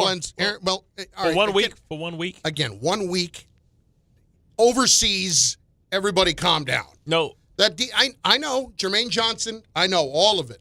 But the problem is that I heard him make the comment about loyalty a few weeks ago about how Dan Campbell stuck with him in the middle of that when people were giving them flack about the defense. So the Jet defense, to me, has been the biggest disappointment of the whole thing up until this past week. Yeah, I mean, that's the side of the ball where Aaron Glenn is supposed to be an expert on, but I mean, but also with what they had in place already. Yeah, but that's what I'm saying. Have you seen that secondary? Have you seen it? Well, he was wrong about Brandon Stevens. He brought him in. Yeah, he stinks. I understand that, but that's because they didn't pay DJ Reed. Have you seen that secondary? I understand, but they have plenty of guys up front that are supposed to be changers on that front. The communication, because I had to do my breakdown and all that stuff last week and all that stuff all week. I had to analyze the game. What I saw was their communication was so much better on the motions and the over routes. They rock and rolled the safeties, and at times when they brought the guy in motion Cisco would go down and play corner, and then Stevens would play the proper leverage. And that's where they really what they've been missing, giving up big plays, 2 guys on 1 guy, the miscommunication. They had the meeting, right? They said that they said that they weren't holding up their end of the bargain, and it looked like they kind of figured it out for 1 week. Right, for 1 week, because Bo Nixon. Well, are we surprised that they got communication issues with Quincy out of the lineup? Yeah, well, Quincy, but also in the secondary, the communication about how to grab the speedos. And teams know because they play like press man 57% of the time that they can just confuse them. A couple weeks ago, I broke down film. They were running to each other because they weren't communicating passing routes. Yeah. And they were running people behind the line of scrimmage and people in front. And they were just basically knocking each other off because they didn't communicate. So I think they figured that out. Now let's see if they can carry that on. What I said, and I know he kind of teased me with the Jermaine Johnson. Jermaine Johnson makes a big difference. Jermaine Johnson's a big-time player. Because if you have to depend on Michael Clemens to do anything that requires any football acumen and football instincts, you're going to be in trouble. You know, every time it was a boot or something, he still gave it up to Bo Nix. Every time Jermaine Johnson was out there, he played it right. It's wind back, cut back, reverse, boot. You go through it in that instance. And, you know, for some reason, Michael Clemens needs to be a guy that you put inside and you just say, run wild and do what you want to do and we'll make up for you. So I think that they figured that out. Now let's see if the offense – the special teams were exceptional. The return game, Bromley was a breath of fresh air. Yep. You know, he came out, helped them get their first turnover. Yep. But, you know, I think he prefers and Wilkes prefers a much bigger nickelback because I think they've been disappointed with the health and also the performance of Michael Carter since he's got paid his money. You know, so I think that, you know, the Jets, if they can just start with consistent defense and try and play great special teams, they're going to have to figure something out, especially Bart, if Garrett Wilson is out. Let me put it this way, Bart. And I understand all of the different reasons and the explanations as to why the Jets have struggled on defense, offense, and otherwise. Let me put it to you this way. Next 4 games for the New York Jets. Mm-hmm. Home against the Carolina Panthers. On the road against Cincinnati Bengals. Bye week. Home against the Cleveland Browns. Rookie quarterback starting. Yeah. On the road against New England. You better run into a win at some point. Yeah. If you don't do that. Over the next 4 weeks. Yeah. And I'm going to tell you this. You can help yourself. You can help yourself if you can get 2. Well, I'm just gonna put it there. Drake may be a MVP candidate. Yeah, because right now we're trying to decide whether or not Aaron Glenn is going to be the next Dan Campbell or the next Rich Kotite. Well, but here's the problem. We don't want it to go full Kotite. Here's the biggest problem, though, in all of it. What did we talk about earlier? The incredible parity around the league, and we can't tell you who the best teams are. We can tell you who the worst teams are. Yeah, we I think they ranked us 31st, right behind Cleveland. Who would you say? Who's out of? Cleveland got a dub. I'll put some teams in front of you. Okay, you tell me. Even though the Jets are 0-6, would you rather Jets are the worst team in football? Jets are the worst team in football. I would say Cleveland. They're worse than the Saints. They are the worst team in football. I would say Cleveland. At least the Saints are getting competent quarterback play. They're worse than Tennessee. Yes, they are the worst team in football. Tennessee lucked into that win. I would say they're better than Tennessee and they're better than Cleveland. Even though Cleveland defense is dominant, I think they're better than those 2 teams. How about this? The worst point differential in the league, and I'm not saying that that's the defining factor, because I don't necessarily disagree with you, but anyway, worst point differential in the league is Tennessee at -78.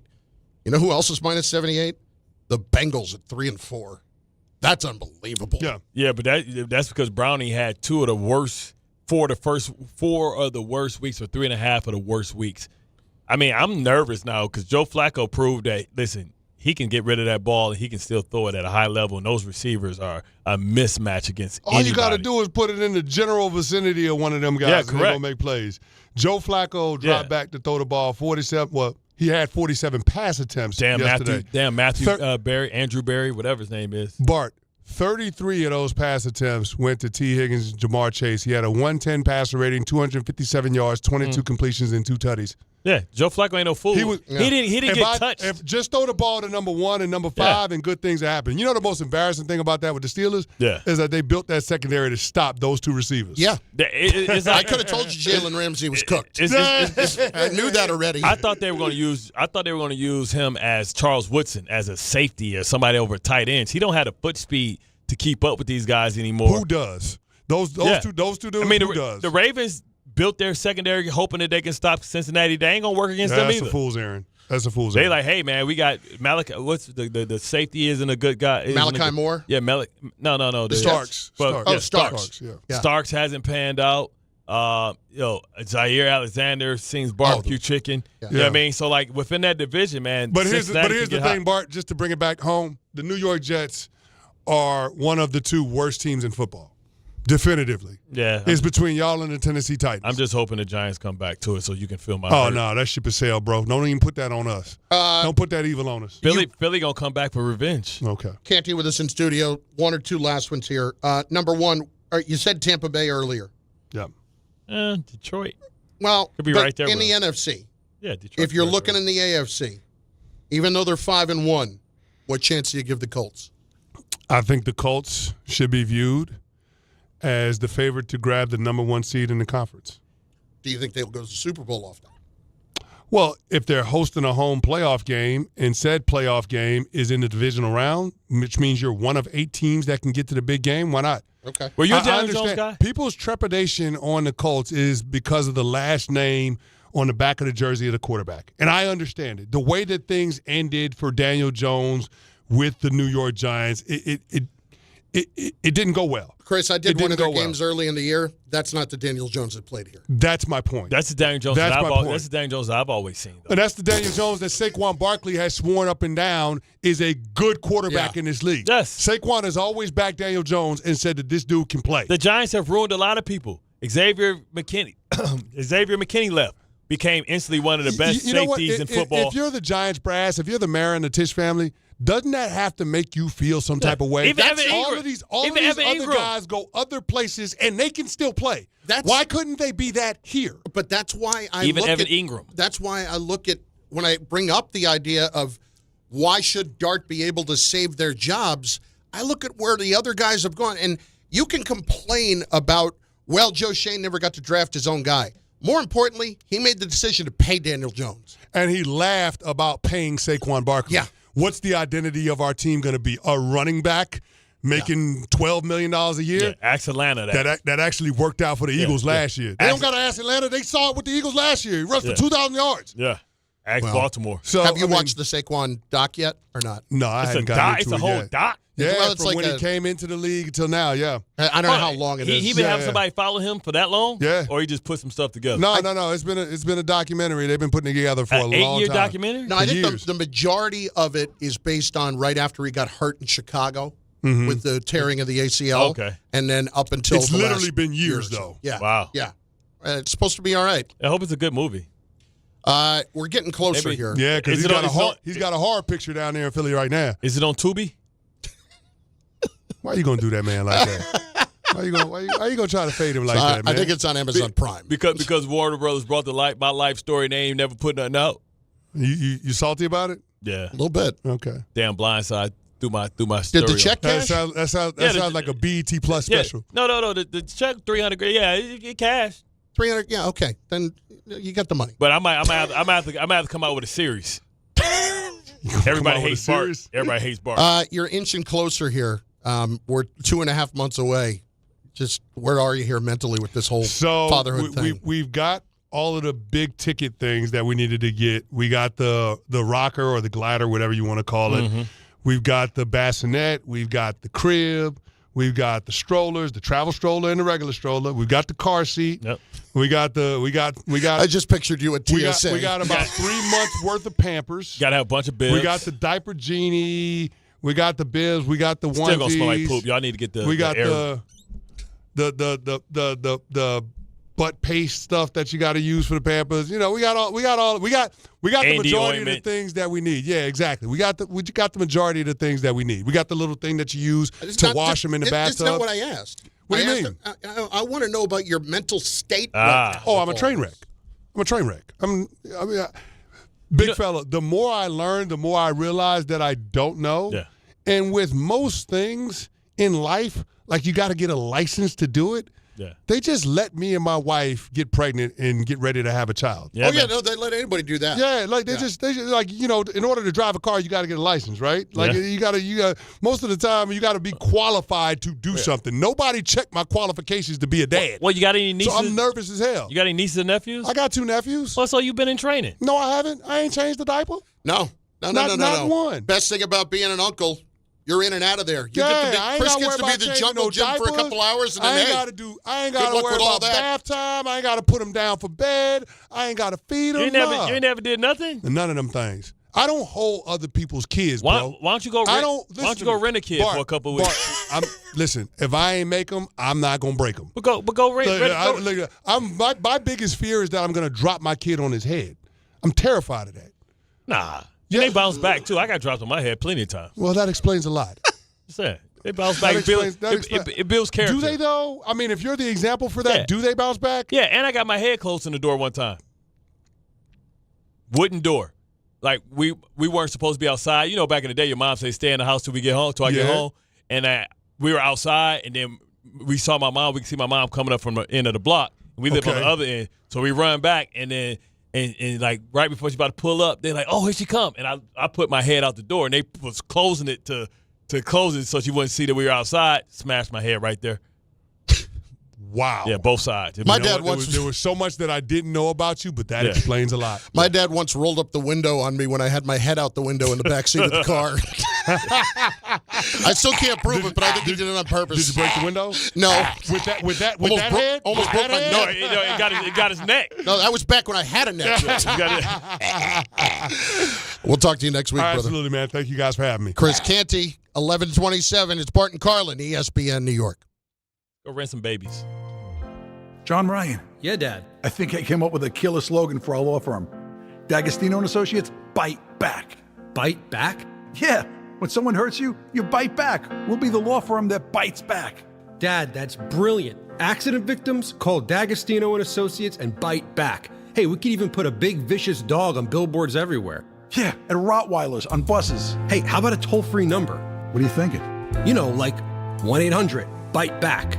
1-800-BITE-BACK. That's brilliant. But what if people hear fight back? Easy. I'll spell it out for them, like 1-800-BITE, back. 1-800-BITE-BACK. That's 1-800-248-3222. Love it. Hey, Dad. Yeah? All this talk about biting back got me hungry. Me too. Want to grab lunch? Sure. Hey, how about a jingle? You mean like D'Agostino, law, bite back?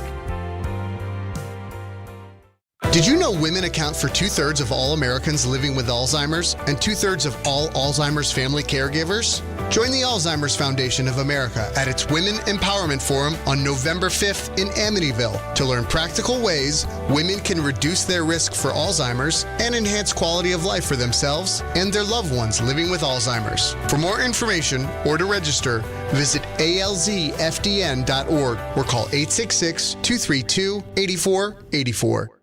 Listen up, football fans. You won't.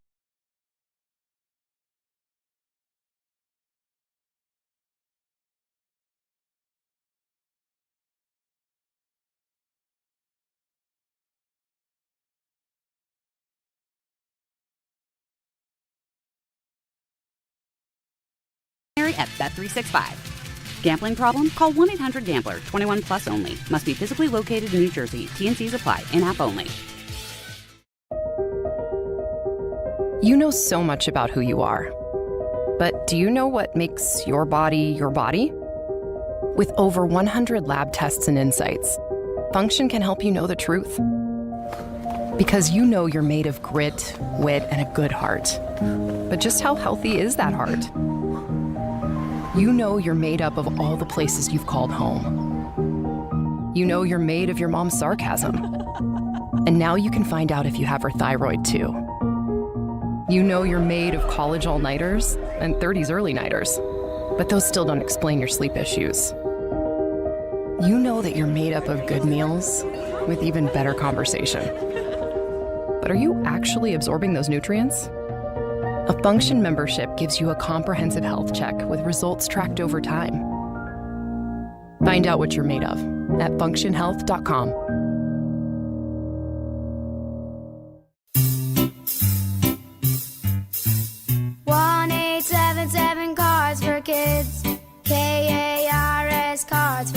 kids. 1-877-CARDS for kids. Donate your card today. 1-877-CARS for kids. KARS Cars for kids. 1-877-CARS for kids. Donate your car today. Ready to get rid of that old car? Donate it to Cars for Kids. Call 1-877-CARS-FOR-KIDS to reach a friendly live agent. Donation's super easy, and your car can be picked up as soon as tomorrow. Call us now, 1-877-CARS-FOR-KIDS. That's Cars with a K to donate your car today. 1-877-CARS for kids. Donate your car today. Did you know you can donate real estate too? Go to carsforkids.org. That's carsforkids.org. Hey, Doc, nice office. Quick question. If you had to choose, would you give yourself a root canal or run payroll? Run payroll, no question. Seriously? Well, have you run payroll before? Paying my team with Gusto couldn't be easier. Gusto gives me unlimited payroll runs, next-day direct deposits, and automatically files my taxes. Saves me time. Wow, that's nice. Over here, Doc. Can I run payroll too? Choose payroll without the pain. Visit gusto.com/radio to sign up for free. Hey, fans! Welcome back to Fansville's Cheers and Tears. Oh. Okay, so like everybody deals with losing, right? To a rival on a last-second field goal. Whatever, it's fine. I'm totally fine. But I cope with losing with an ice-cold Dr. Pepper. Those 23 flavors are like so delicious. They totally wash away the pain of your college football team taking a big fat L. College football, it's a pepper thing.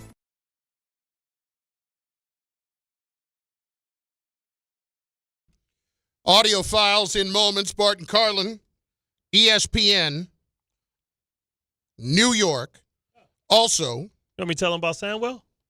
Why you fix you your can headpiece? do what you like. Yeah, why you fix your headpiece? I'll tell them about Sandwell. Okay. Friends, it's football season, the best time of the year. Wait, hang on a second. You said headpiece. Let's not make this out like I'm wearing a rug, okay? I was fixing my earpiece. I ain't say your helmet.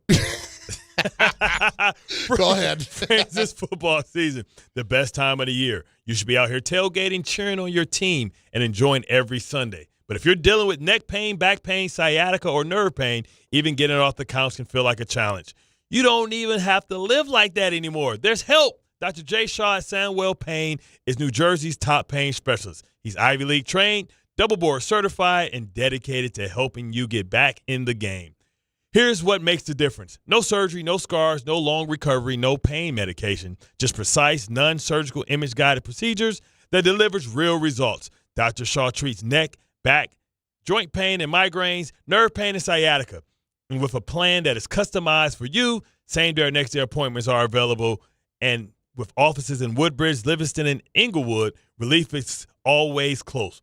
So don't let pain keep you on the sidelines this season. Visit SandwellPain.com to call, text, or book online. Most major insurances are accepted. That's SandwellPain.com. Relief is closer than you think. Couple of the comments coming in. And it starts today. Sorry. It's okay. Couple of the comments coming in on YouTube. Bart, this from Black Metronome. Bart's had CTE since he was 5, and he's doing great. Yeah. He's doing fine. I'm not only the president, I'm a patient.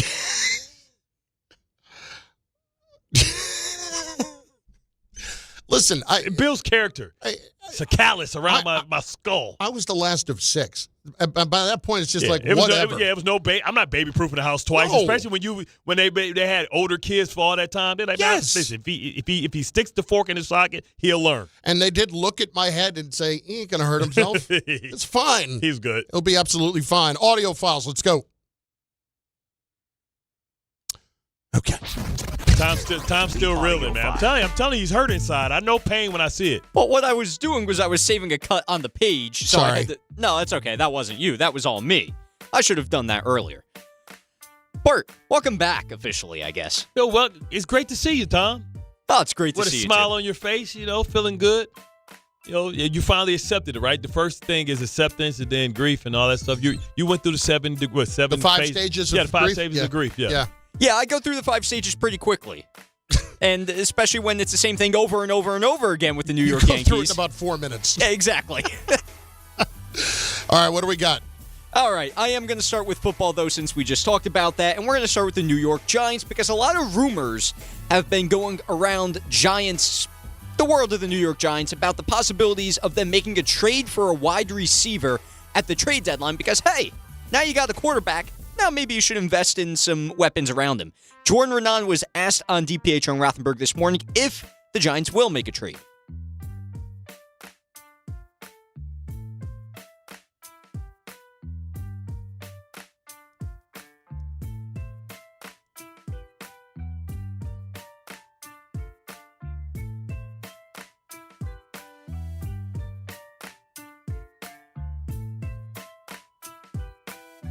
Look, maybe a mid-level receiver is possible. I just don't want to see an asset wasted when they're already in a position of being a little bit shorthanded going into the draft this coming year.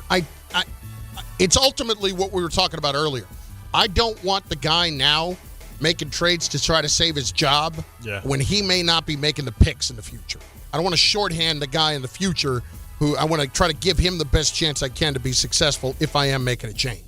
Yeah, I mean that's a tough deal to make because you also want to give the guy that is trying to save his job the opportunity to be able to improve his football team. Next, for the YouTube chat, apparently they didn't hear Jordan. So yes, Jordan does think a trade will be made. Possibly that's what he's hearing for a mid-level receiver. The big people out there being mentioned, although Jordan didn't mention it, I am Jalen Waddle, Jacoby Myers, just to name some people. Calvin Ridley. Jacoby Myers not happening because that's just the rest of this year. Well, that could be a rental that they're getting rid of. But like I said, I like Calvin Ridley because you still got him for a couple of years.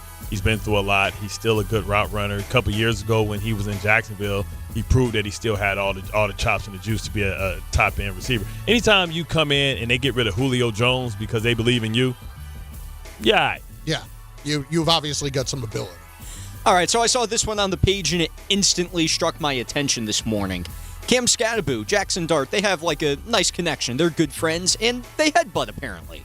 So where did that all start, Cam? Because I really want to know that. Yeah, I mean, just craziness. Just me and him being crazy, being friends. It's just something like, he has to throw the ball with his right hand, and I have a little, sometimes from stiff arm, my right hand will bother me or be bruised up. So I'm like, we just start headbutting. It's just something that you naturally do when you have a helmet on. No, it's not. No. Listen, I never played anybody at any of these levels. I played PAL. I never had the desire to headbutt anybody. I mean, I definitely can envision Scattaboo and Dart in Revenge of the Nerds 5, and they would be the fraternity. Yeah. And they just seem like two. Yes. They just seem like two frat guys just out there just having fun, man. In the intramural league. Oh, man. Jaxson Dart is Ted McGinley.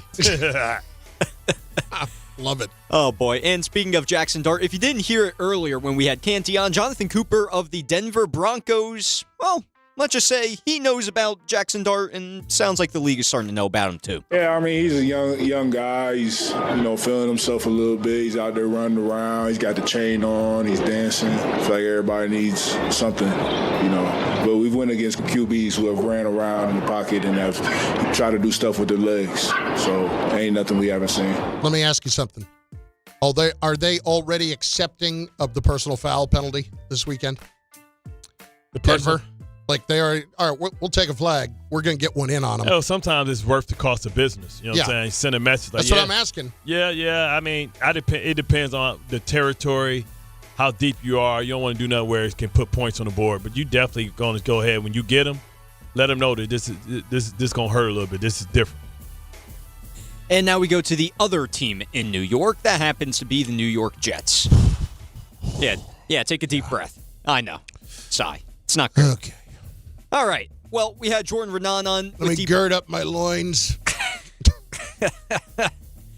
All right. So Jordan Renan, he was on with DNR this morning. So was Rich Cimini, our Jets reporter for ESPN.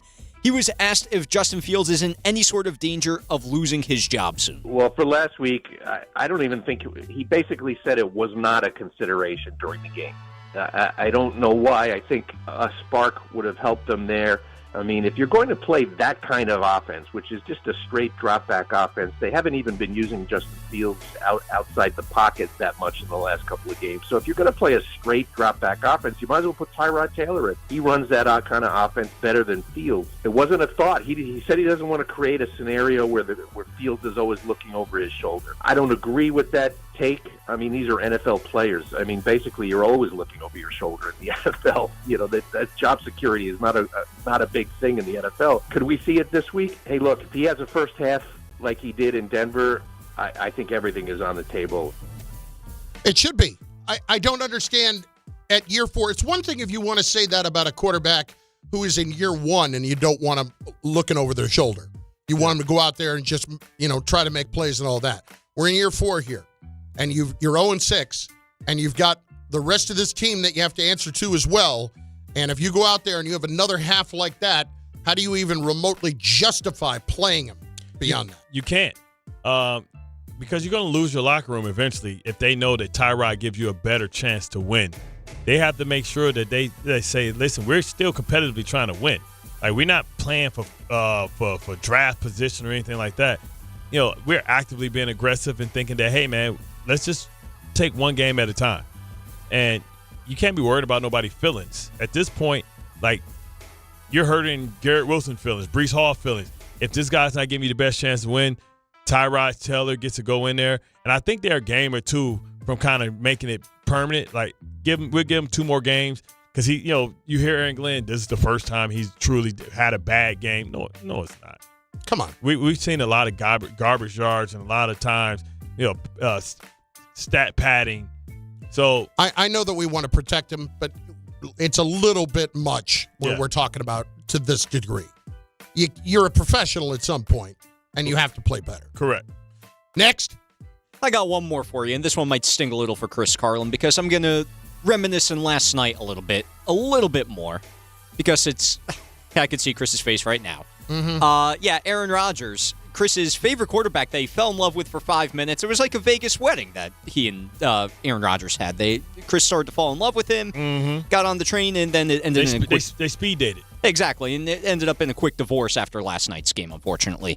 Aaron Rodgers was asked after last night's game, how do you prevent the season from going off on like a roller coaster ride? Well, I think you got to realize, listen, we want to win every game. There needs to be an expectation of winning, but this is a short week, division opponent, anything can happen. Obviously, Joe played really well for them, and Chase and T got going for him. But this is the NFL. We had a chance to really open up some space, but we're 4-2, still first in the division. Got a couple home games coming up, back-to-back, another Sunday night opportunity against my former team. So I'm not going to ride the roller coaster, and I know Mike isn't, and hopefully you guys follow suit. It's not riding the roller coaster, okay? Last night, on the first 2 drives of that game, and the first 2 drives for Cincinnati before they scored, that looked like it was going to be a blowout.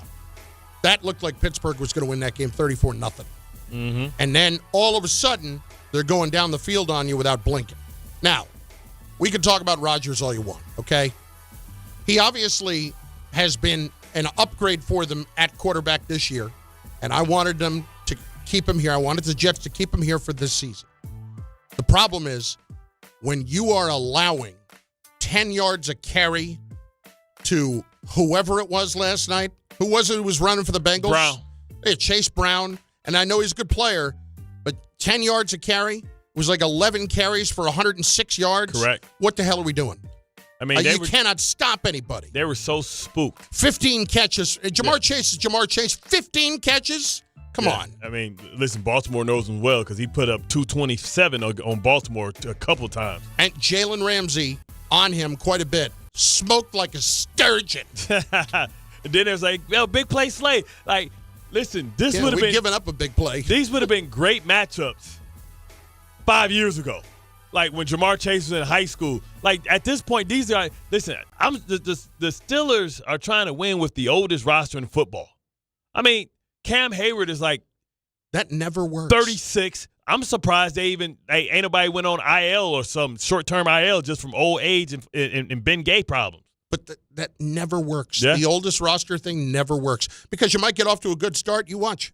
They're going to win 8 games, and that's going to be it.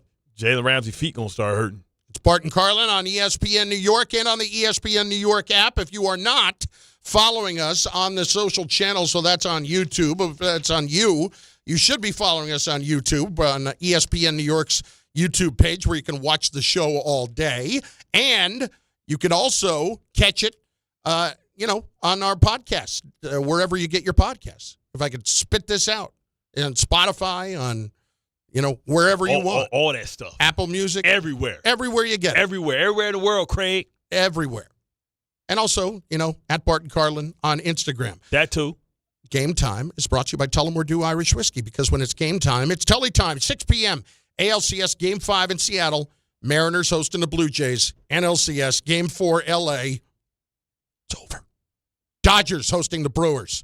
Both games can be heard right here on ESPN New York. Tullamore Dew is the original triple distilled, triple blended, triple cast matured Irish whiskey. Be sure to grab a Tullamore Dew or try the new Tullamore Dew Honey during today's action. Glasses up to enjoying Tullamore Dew responsibly. Bart and Carlin, we still have a lot of football to come your way, including picks in just a little bit, and why last night was really problematic for the Jets above all else. We'll explain next. NFL Sunday's coming. You got your crew, your couch, your snacks, your slate, and FanDuel is coming in with something extra. This isn't just another NFL Sunday. It's your chance to place that perfect parlay or hit your go-to player prop, and now we're making it even better because this week FanDuel is bringing the bonus. That's right. Now all customers get a 50% profit boost on any NFL bet. However you play a game, FanDuel's got your back with something extra in your account because that's what Sunday should feel like. Visit FanDuel.com/Rick to download the app and get in on the action before kickoff. Now all customers get a 50% profit boost on any NFL bet. Must be 21 and older and physically present in New York. Opt-in required. Bonus issued as non-withdrawable profit boost tokens. Restrictions do apply, including any token expiration and max wager amount. See terms at sportsbook.fanduel.com. For help with a gambling problem, call 1-877-8-HOPE-NY or text HOPE-NY at 467369. Finding great candidates to hire can be like, well, trying to find a needle in a haystack. Sure, you can post your job to some job board, but then all you can do is hope the right person comes along, which is why you should try ZipRecruiter for free at ZipRecruiter.com/ESPN. ZipRecruiter doesn't depend on candidates finding you. It finds them for you. Its powerful technology identifies people with the right experience and actively invites them to apply to your job. You get qualified candidates fast. So while other companies might deliver a lot of hay, ZipRecruiter finds you what you're looking for. The needle in the haystack. See why 4 out of 5 employers who post a job on ZipRecruiter get a quality candidate within the first day. ZipRecruiter, the smartest way to hire. And right now, you can try ZipRecruiter for free. That's right, free. At ZipRecruiter.com/ESPN. That's ZipRecruiter.com/ESPN. ZipRecruiter.com/ESPN. Honey, this is it. Shot clock winding down. Trailing by 2. When you can't miss the last shot, and neither can he, don't take slow for an answer. Pastrello shoots. Did you see it, Carl? Switch to Optimum Fiber, the fastest and most reliable fiber internet, starting at just $40 a month. Call 888-4OPTIMUM or visit Optimum.com today. What went through your head on the last shot? It all happened so fast. Optimum. Don't take slow for an answer. Terms apply. See Optimum.com for details. This is an ad by BetterHelp. BetterHelp therapists have helped over 5 million people worldwide on their mental health journeys. That's millions of stories, millions of journeys, and behind every one is a therapist who showed up, listened, and helped someone take a step forward. Moments in therapy, like the right question, a safe space to cry, or a small win can change lives. With over 30,000 therapists, BetterHelp is the world's largest online therapy platform, having served over 5 million people globally. And it works. With an average rating of 4.9 out of 5 for a live session based on over 1.7 million client reviews. This World Mental Health Day, we're celebrating the therapists who have helped millions of people take a step forward. If you're ready to find the right therapist for you, BetterHelp can help you start that journey. Our fans get 10% off their first month at BetterHelp.com/timeout. That's BetterHelp.com/timeout.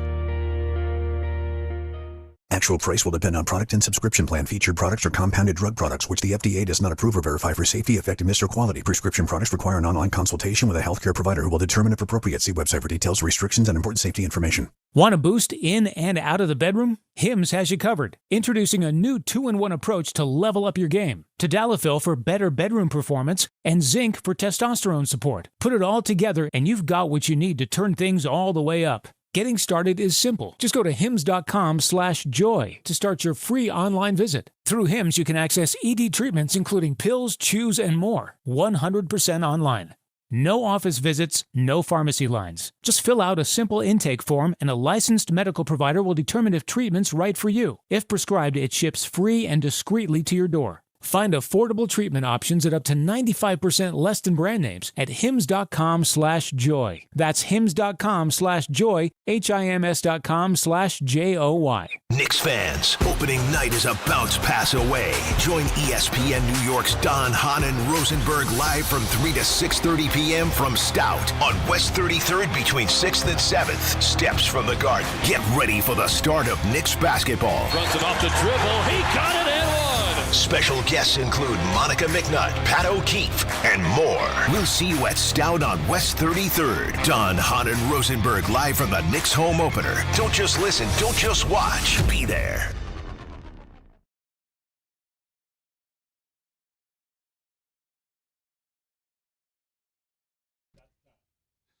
All right, let's hit it, 800-919-3776. David and Elizabeth has been patient today.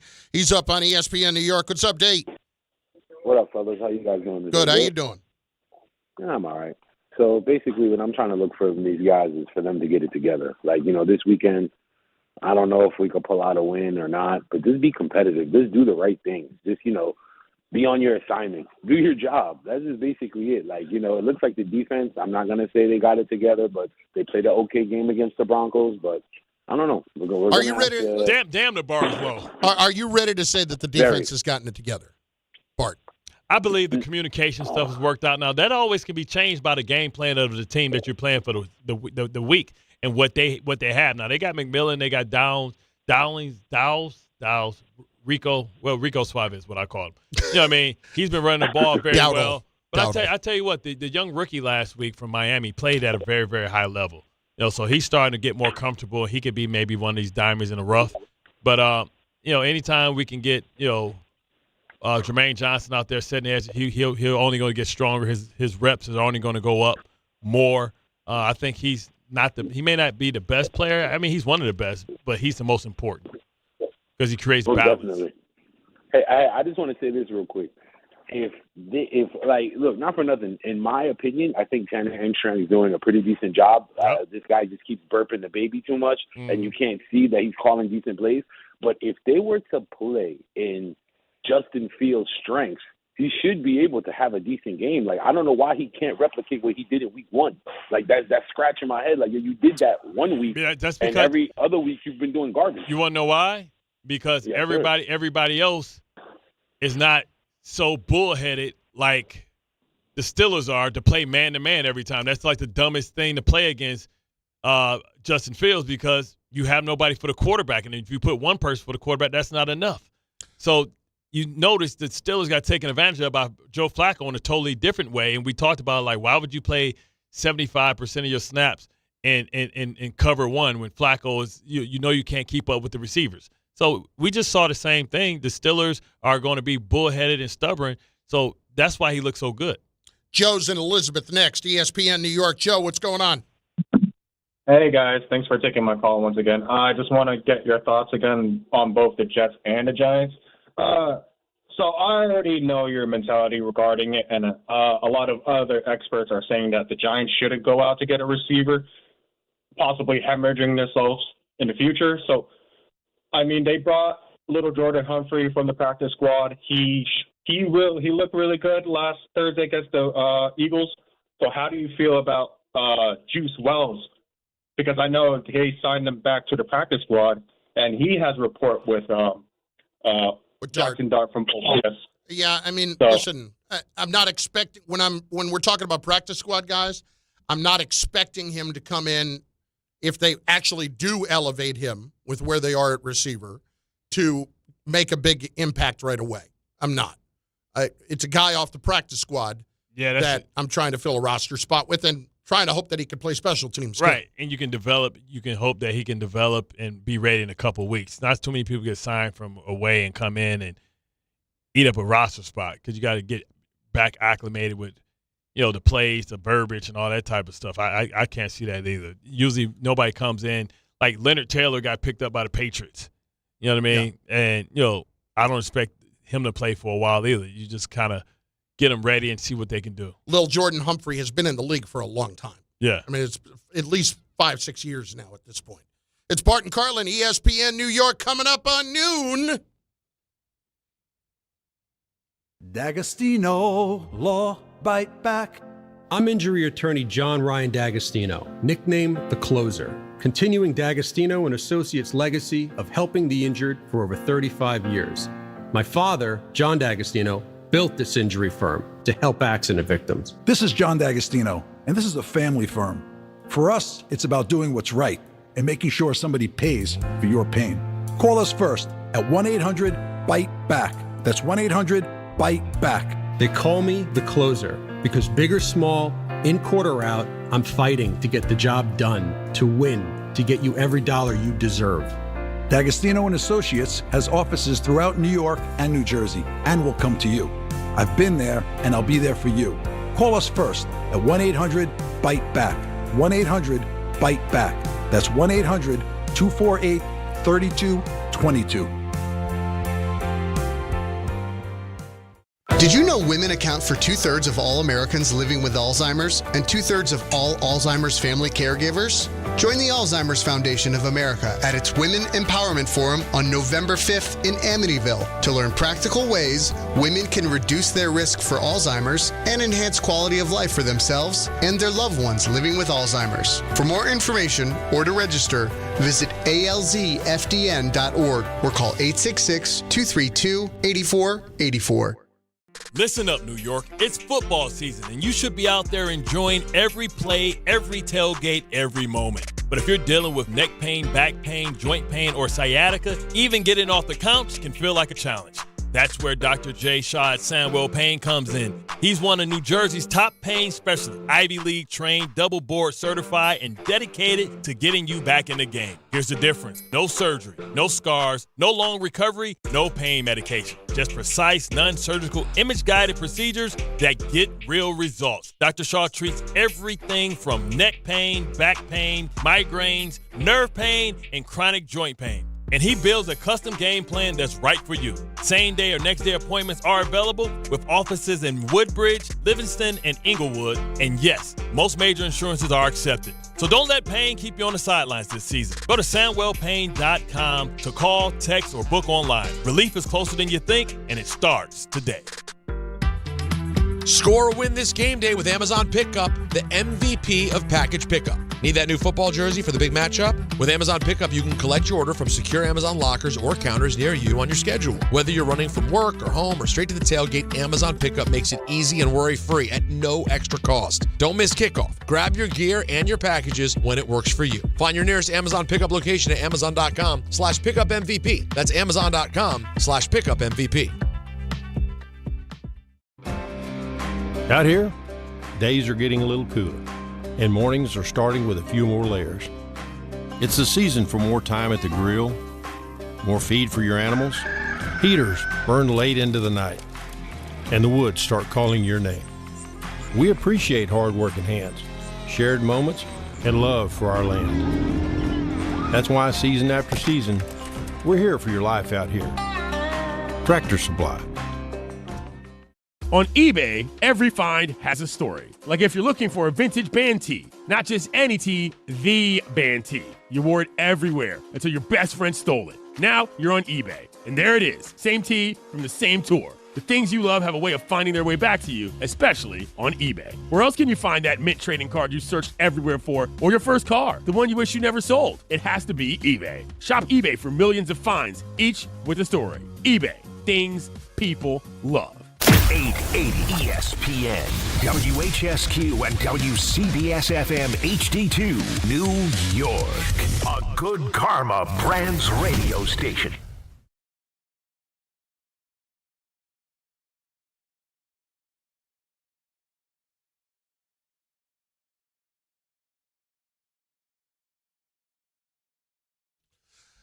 Noon o'clock, Bart and Carlin on ESPN New York and on the ESPN New York app. It is Bart Scott, Chris Carlin. Lots of football to get to this hour, but first, it's noon, so it is what? It's the Power Hour.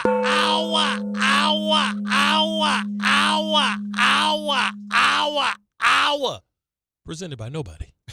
Thanks. That makes us feel good. We're open for business. Bart and Carlin on ESPN New York. A reminder for everybody that is still in the mix in the ESPN New York Survivor. Make your pick before Sunday's 1 o'clock games to stay in the running for that $5,000 grand prize. After 6 weeks, 83% of the pool out. After 6 weeks, only Canty, Evan Cohen, Jake Asman, the surviving ESPN personalities. Follow along on the ESPN New York app, powered by SplashSports.com. So let's get to the football. We did a lot of it with Canty last hour, but there are a few different topics I want to hit on here. And number one is kind of what we were doing yesterday, how last night and what happened between Pittsburgh and Cincinnati really speaks even worse to what's going on with the Jets. Now, I've talked to a couple of Jet fans over the last 24 to 48 hours. And yesterday, we spent time discussing the Aaron Rodgers road and what would have happened, where the Jets would be right now if they had continued to go down that road. Last night, you see him throw 4 touchdowns again. He did throw 2 interceptions as well, but he still played much better than whatever they had last year, whether it was Russell Wilson or Justin Fields at quarterback. So it does beg the question, would things have been markedly better? And talking to Jet fans this morning, there are people that are just annoyed and angry, not just because Rodgers plays well, but also because you look at the overall parity in the league right now and the fact that the Giants this week actually have a chance to kind of climb back into it, and you are nowhere to be found. You are at the bottom of the pile right now, still sitting on that 0 in the win column. You're asking yourself, hey, could Joe Flacco have did something with this offensive line protecting him? It's like, come on. It's like, man, do we have the 40th best starting quarterback in the league? It's probably something in that range. Because let's say you go from 1 to 31, and then you add in Marcus Mariota. Yep. You add in Mac Jones. You add in Daniel Jones. Daniel Jones would be 1 to 31. Okay, you add in Carson Wentz. Yeah. Maybe J.J. McCarthy, depending on which one you want to go with. This is getting uglier by the minute. You see what I'm saying? Like, yeah. You can go to a couple of Dylan Gabriel. Right. Dylan Gabriel, Cooper Rush. And he's played horrible. Yeah. But you may have the 40th best quarterback. Russ and Jameis? Yeah. I mean, yeah. Kind of have to make that point. And so if that's the point, it leaves you even more aggravated. Mitchell Trubisky, because he's come in and he's been a great backup for Josh Allen. Tyrod Taylor? Yes. That's where we at. You feel me? Like, yo, word? Is that the type of quarterback play we get in? And I know the numbers don't suggest, because his numbers are going to look good, but we know what it looks like and what it feels like. It feels like when Justin Fields are out there, the play calling has to be a certain type of play calling. It feels like you. Well, it feels like that because it has to be. Right. You feel like it does. You feel like Engstrand isn't calling his offense. Listen, I don't know whether it's his offense or not. I'm not going to get involved in that, because if Engstrand is calling the offense that Justin Fields is going to be most comfortable with or have the best chance to be successful with, then I can't argue about it. Yeah. I don't have a problem with it, because he's not trying to force feed something. Yeah. If he was trying to force feed something, people would have an argument against Engstrand. But this isn't about Engstrand. You notice that? People are not screaming and yelling about the offensive coordinator in the least. Not at all. I haven't heard boo about the Jet play calling all season long, other than the fact that people are calling for screenplays the other day, even though they tried a couple, and maybe some quarterback draws or some designed runs for Fields, which they have not done. So what exactly am I expecting that would have been better other than having a different quarterback? Like, I can't point to anything else, and I would be really annoyed. I'd be really annoyed that if I woke up today and the Cincinnati Bengals with Joe Flacco are 3-4. I'd be really annoyed by the fact that I am sitting here at 0-6. There is no true dominant teams in the league right now, and nobody, I mean, I asked Canty this earlier, nobody would point to any team and say that team is definitively the best in the league, and they're going to get it done. You look at the Bucs, you might have the most confidence in them, but you wouldn't sit there and say that's definitively the best team in the league. Well, that can change with all the injuries they have when they got the Lions this week. So you can say the Lions after that. You can say Kansas City. But, yeah, like you said, it's no like, oh, definite for sure. We're projecting based on past knowledge of what Rashid Rice, we think Rashid Rice would mean to Patrick Mahomes, and, you know, what we think that, you know, getting Godwin and Evans and Buka back, what that would mean. But then you can make an argument that, hey, man, you can see Seattle beating anybody on any given Sunday. You can look at maybe the Colts beating somebody on any given Sunday, which aren't brand names anymore. What bothers me the most about this is there would have been every opportunity to at least keep things interesting. And nothing has been interesting in years, and that's the problem. And I want this to work for Aaron Glenn. I do want to hear a little bit of this from Peter Schrager this morning on Unsportsmanlike.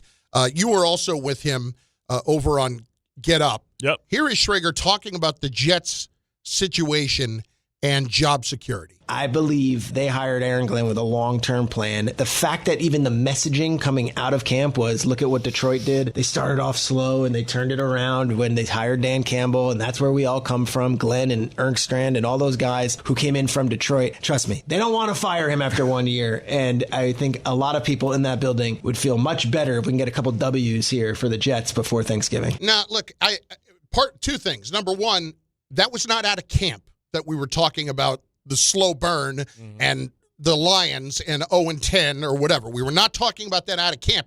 That started to creep up at 0-3.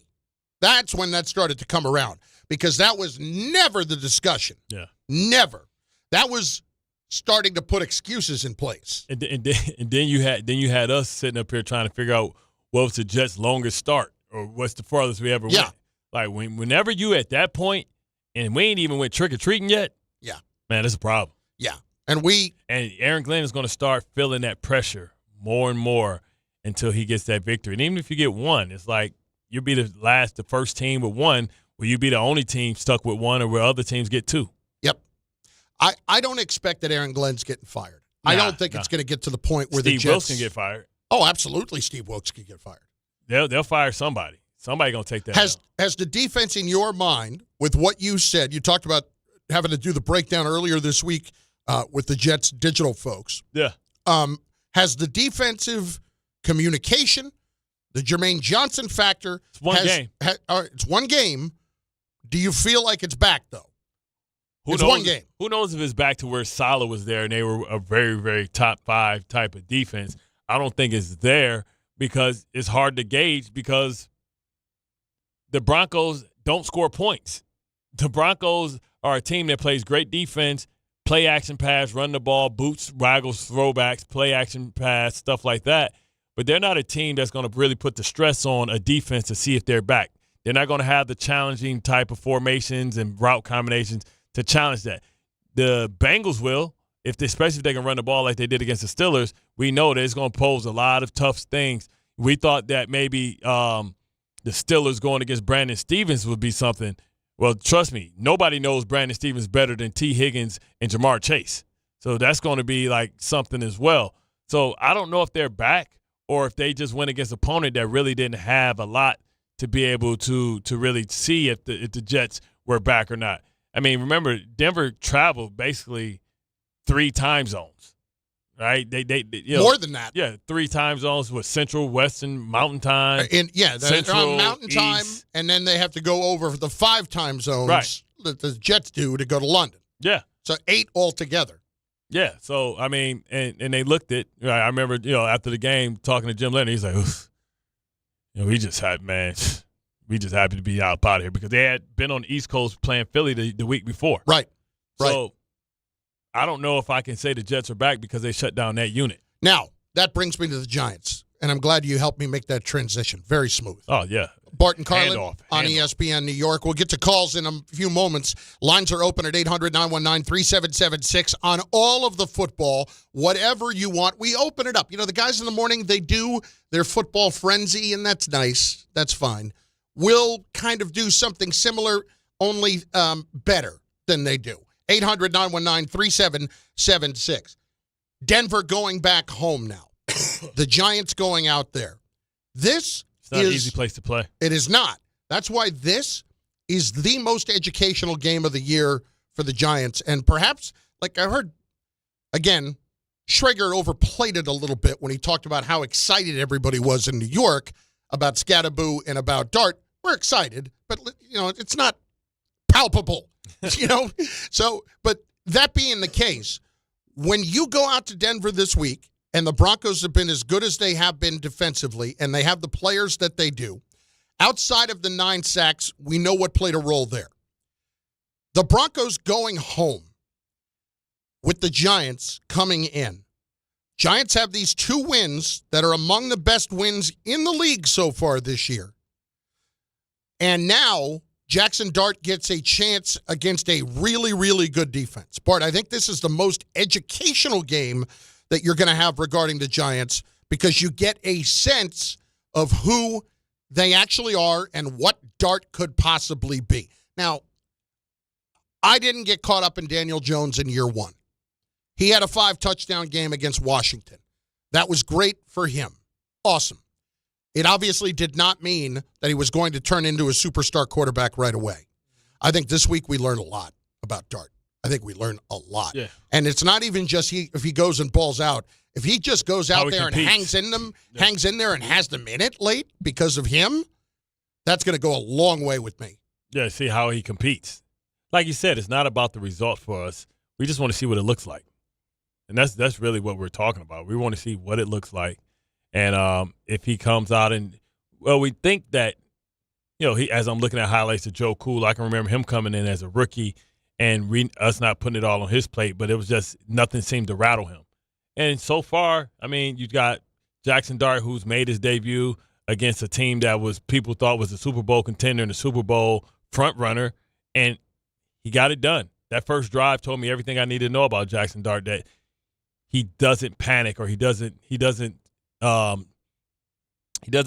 not like the deer in headlights when the moment is too big. You know, that he competes. And that's what you want. You want to see a competitor, somebody who competes. And that's what you get when you look at him. I also don't want to see him get his clock cleaned. Yeah. I hear this from Jonathan Cooper, in case you didn't hear this from the Denver side of the ball. Yeah, I mean, he's a young guy. He's, feeling himself a little bit. He's out there running around. He's got the chain on. He's dancing. I feel like everybody needs something, But we've went against QBs who have ran around in the pocket and have tried to do stuff with their legs. So ain't nothing we haven't seen. That's like somebody that really wants to get his shot in this week. Really wants to get his chance. Now, I remind you that the Broncos having 9 sacks, yes, a lot of it was because Fields held the ball too long. The Broncos had 63 sacks last year, and they already had 21 going into last week. They're right now on a pace for 85 sacks this season. The Broncos, they will cool off. Great help for the Jets giving them sacks on 30% of their plays. They will cool off. But my point is they could break their own record, certainly, from last year. Yeah, that's true. They are that good of a team. And for those who don't know Nick Benino, you're going to know him quick because you saw him last week. Got paid in the offseason. Cooper is a great – you talk about, the pairing. I wouldn't call them the top pairing because I think Will Anderson and Daniil Hunter, you got a couple pairs up there that's really, really good, but they're top 5 for sure. And you throw in Zach Allen, too, on the defensive line. That is a really good defensive team that gets after the quarterback. And can I make the Jet fans cry a little bit? Yeah. And John Franklin Myers. Yeah. It's always something, isn't it? Yeah, it's like 6 degrees of separation. 6 degrees of jeparation. That's pretty much what it is. Go to a successful team, and you will have less than 6 degrees from where the Jets are, and it will either be a former Jet or somebody who was closely affiliated with the Jets at one point or another. Point being, for the Giants, if you go out there, here's point 2. You go out there, you win this game, we have to take you seriously. Because then you start to look around the conference, and you certainly start to look around the division. You're going to be one back of somebody. Yeah. Whether it's the Cowboys or the Commanders, one of them to get taken an L for sure. I'll point to the Bengals, guys. They're a bad team, I know. Their point differential is minus 77, something like in that range. Yeah. They're 3-4. Point differential doesn't matter at that point. Yeah. You're 3-4. The Giants come out of this week at 3-4. This is a whole new ball game. And Bart, dare I say, we would have an actual football season? I mean, we'd actually be like you said to Schrager this morning when he held up the Scatterboo Dart T-shirt for mayor in New York City, the mayoral candidates or whatever it was. Yeah. Hey, and there's only one thing keeping our show alive right now, and that's those two guys. I wouldn't have bought a Jordan Clarkson jersey. 800-919-3776. Javi, Queens is up on ESPN New York. Javi, what's going on? What's up, fellas? Taking the call. Shout out to the animals in the chat. Bart, before I ask you a Jets question, Carlin, in the chat, I thought somebody brought up an excellent point. That's on the YouTube chat, by the way. If you're not watching, you can go over and check out the show on the ESPN New York YouTube page. Go. Yes, it's excellent. You ever think of going to a soul food spot? I feel like you would not turn down a smothered pork chop, but so far, it's. I have. Yeah, you know what I mean? Like, Bart, we got some spots for. No, listen, I've got a lot of places on the list, and I definitely will. I don't want to send them to Sylvia's because it's not the same anymore. You know what I mean? Like Melba's is good. Yeah. I this week I don't have one, admittedly. There's no Carlin's Corner table this week because I just have not had the time this week to go out and get it done. But absolutely, I would go to a soul food place, no question. Some mac and cheese, some smothered pork chops and gravy on rice, some green, collard I was telling green. the chat, but I could see Carlin coming into the soul food spot, giving out proper pounds. Like, I think Carlin is down like that. I don't know if Bart agrees, but I think Carlin handles his own of course, in man. the neighborhood. Get him some of that fried chicken, baked chicken. Shoot, give him some of them barbecue ribs, sweet potato yams. Give him not pumpkin pie, sweet potato pie. Smothered everything for Carlin. So listen, that's right. with the Jets, I'm going on Sunday. Man, I'd rather talk about food than the Jets, but Bart, I'm going to the game on Sunday. Yeah. I feel with Wilson out, I'm having a tough time finding some kind of a glimmer of hope. Would you just Bart, you're pretty good at this. What is the tiny little bit of hope for the Jets this Sunday, or are they going 0-7? I do you think, Bart? I think because the defense can shut down a team that plays in warm weather, a team that hasn't won on the road, a team that really relies on the energy of the crowd, I think they can be able to get it done that way. I think it's got to be a defensive-led type of thing in Breece Hall. The thing is, the Panthers know that. You know what I mean? The Panthers know that. So, I think that they have to do a better job in trying to manufacture big plays. We'll see. I mean, if I'm the Jets, I come out like Army and Navy. You know what I'm saying? Come out like Army and Navy, man. Wing straight T. Wing T. Like, I'm being funny, but I'm not being funny. You're guessing who has the ball? But I would do exactly what the Atlanta Falcons did. I would put Breece Hall at slot receiver and send him on these Ricky Williams jet sweeps and put Isaiah Davis in the backfield and have like a form of the triple option, hashtag Wildcat type of stuff, and then have I mean, like I said before earlier in the week, the only reason that the Wildcat wasn't sustainable is because Ronnie Brown wasn't a quarterback and couldn't throw the football. So we would basically put everybody up in the box and really ignore the fact that it was a possibility of pass. I would go straight Wildcat with the jet sweep, with all the power runs and the keeps and stuff like that with him to see if that confuses everybody and get big plays that way. And I'm not even trying to be funny. Fullback dive on one. Fullback dive. You just watched Penix do it with Bijan Robinson. We just watched them do that, and dominate. You know, I have to say, there have been teams that have been kind of running a couple of option plays here and there to the outside. Yes. It's not like it's not happening. It's with this fake jet sweep. You talk about McVay used to do it all the time with Todd Gurley. But when you have when two of your best players are your two running backs, then you do that. Who ran the double option last week where it was the handoff and then the pitch? Yep. That was Kansas City. I think they got Baltimore like that. Yeah, I think so. They sent him in motion. They conversion. gave it to him. Yeah, and they went out and he pitched it. Yeah. Had the receiver in the backfield. Let's hit Griffin in Connecticut up next on ESPN New York. Griffin, what's up, buddy? Where you been, Griff? Hey. Guys. You been crying with Tom?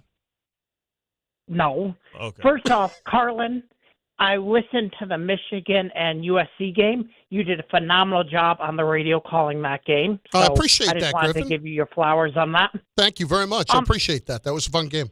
I have an NFL question. This year's so crazy, wide open. There's nothing. You have no clue what teams are what and who's there. I hear everybody in the NFC talk about the Bucs and talk about the Eagles and talk about the 49ers and the Packers and the Lions. I think people need to start talking about, I think the best team in the division in the AFC West is the Rams. I think Matthew Stafford and the Rams should start being talked about more. I think they're a threat to make the Super Bowl. They got a really good defense. Matthew Stafford's playing really good football, and I think we're sleeping on the Rams. I think that's fair. Really think we are. There were a lot of people at the beginning of the year who liked the Rams a lot, including Bart. Griff, I said they were my front runner. Like they got some injuries a little bit now with Puka Nacua, but they're fine. They have a tremendous defense. I love how you sometimes will act as if, I can't believe you never heard me say this. Right. I've been saying it every 5 minutes for the last 6 months. Yeah, and I got off of it because we weren't talking about it. But well, yeah. But no, listen, Griffin, you're not wrong. They are not getting talked about as much at the moment, and they should be, because, look, Stafford's playing extremely well. I think my biggest issue with them all year has been the fact that I'm wondering what Stafford's going to look like later in the year from a health standpoint, because he's going to be taking these hits all season long. Oh, he's gone. My bad. My bad. I didn't look up.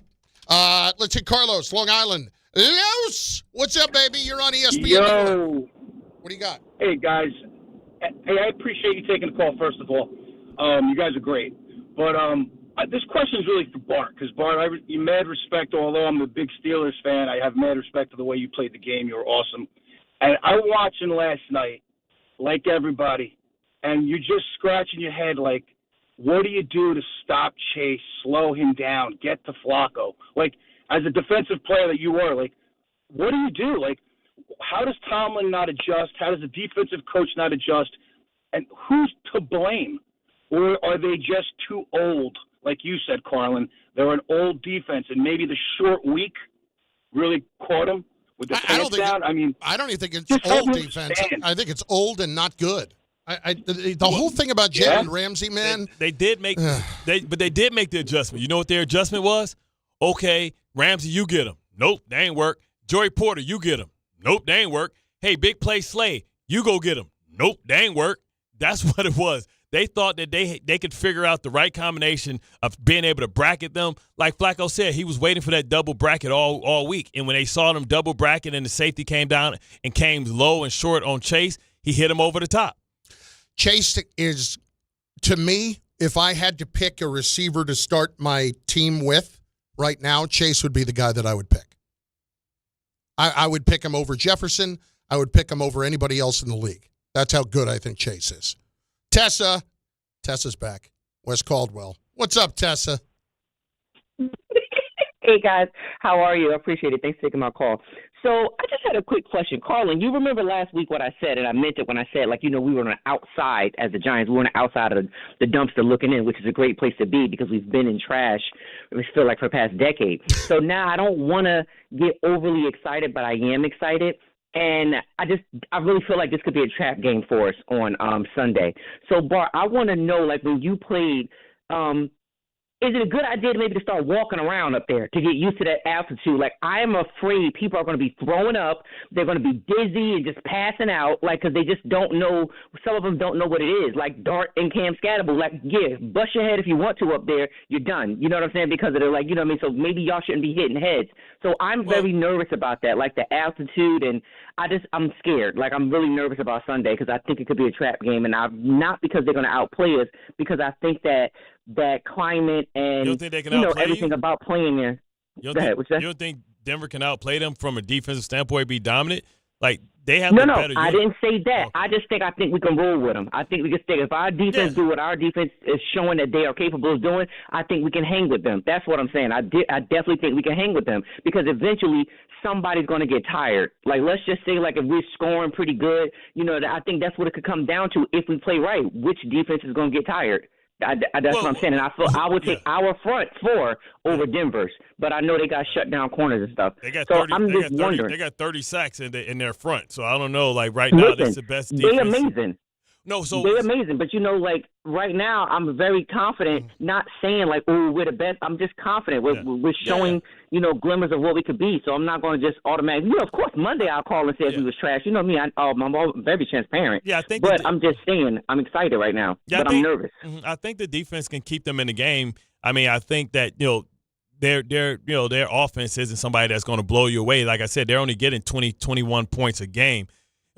But when you talk about Bo Nix did not look great last week. When you talk about traveling and what that means and altitude sickness, it's two thoughts. Either you go there on Saturday and you play on Sunday and you get out of there, or you go in there earlier and it takes like 72 hours for you to get used to the altitude and getting through the sickness. Because sometimes you can get a headache, you can get nauseous, you can feel dehydrated.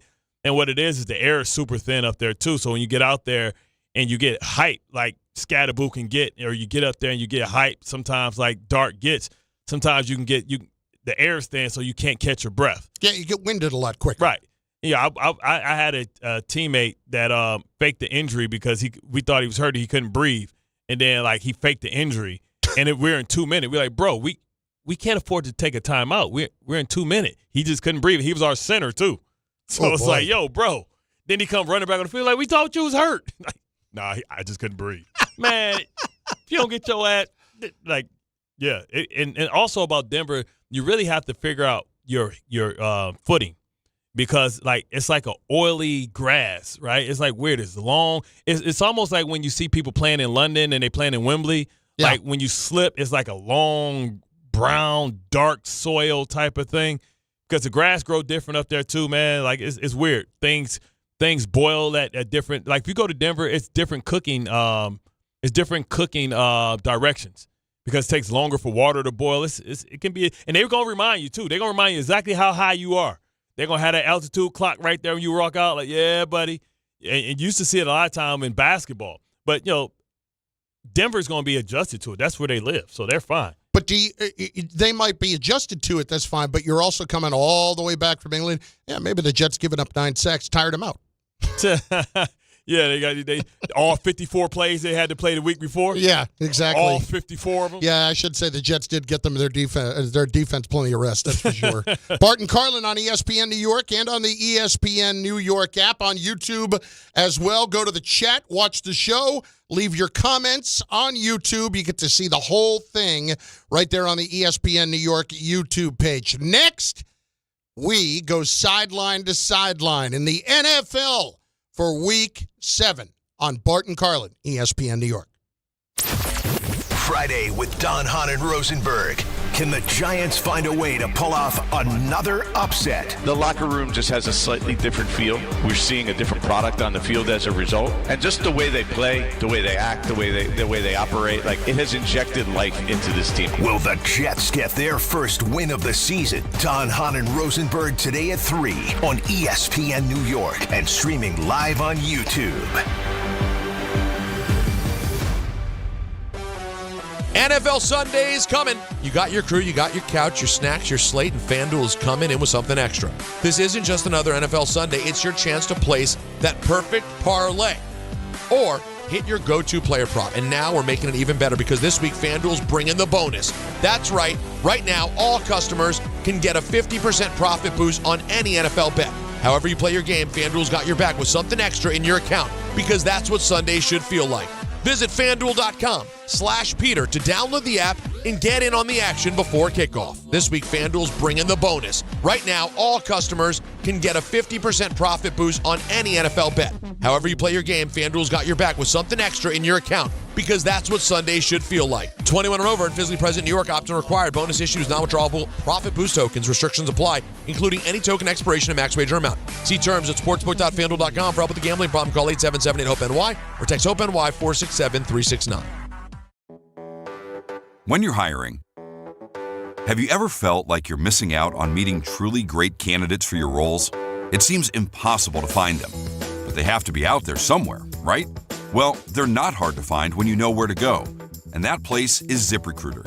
And right now, you can try ZipRecruiter for free at ZipRecruiter.com/ESPN. ZipRecruiter helps 10 million people with their job search every day. And because these people are actively looking for jobs just like yours, it's easy to find the right person right away.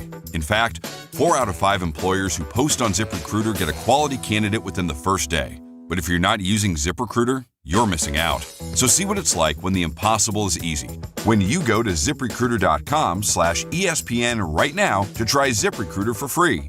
Once again, that's ZipRecruiter.com/ESPN. ZipRecruiter.com/ESPN. Never miss out on great candidates with ZipRecruiter. 1-877 Cars for Kids. KARS Cars for Kids. 1-877 Cars for Kids. Donate your car today. 1-877 Cars for Kids. KARS Cars for Kids. 1-877 Cars for Kids. Donate your car today. Ready to get rid of that old car? Donate it to Cars for Kids. Call 1-877-CARS-FOR-KIDS to reach a friendly live agent. Donation is super easy, and your car can be picked up as soon as tomorrow. Call us now, 877-CARS-FOR-KIDS. That's Cars with a K to donate your car today. 1-877 Cars for Kids. KARS Cars for Kids. 1-877 Cars for Kids. Donate your. Did you know you can donate real estate too? Go to carsforkids.org. That's carsforkids.org. This is an ad by BetterHelp. BetterHelp therapists have helped over 5 million people worldwide on their mental health journeys. That's millions of stories, millions of journeys, and behind every one is a therapist who showed up, listened, and helped someone take a step forward. Moments in therapy, like the right question, a safe space to cry, or a small win can change lives. With over 30,000 therapists, BetterHelp is the world's largest online therapy platform, having served over 5 million people globally. And it works. With an average rating of 4.9 out of 5 for a live session based on over 1.7 million client reviews. This World Mental Health Day, we're celebrating the therapists who have helped millions of people take a step forward. If you're ready to find the right therapist for you, BetterHelp can help you start that journey. Our fans get 10% off their first month at betterhelp.com/timeout. That's betterhelp.com/timeout.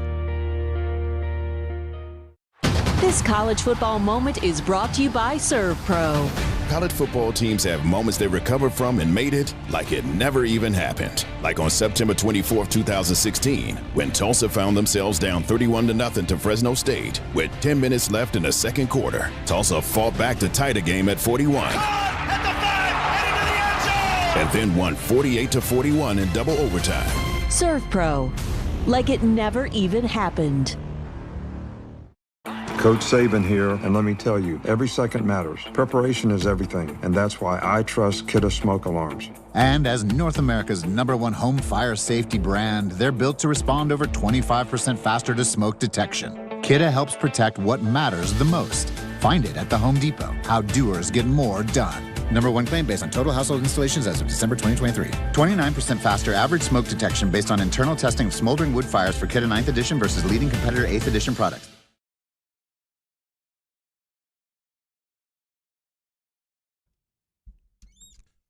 Bart and Carlin, ESPN New York, and on the ESPN New York app. Football picks coming up in just a few. Right now, though, a little sideline to sideline.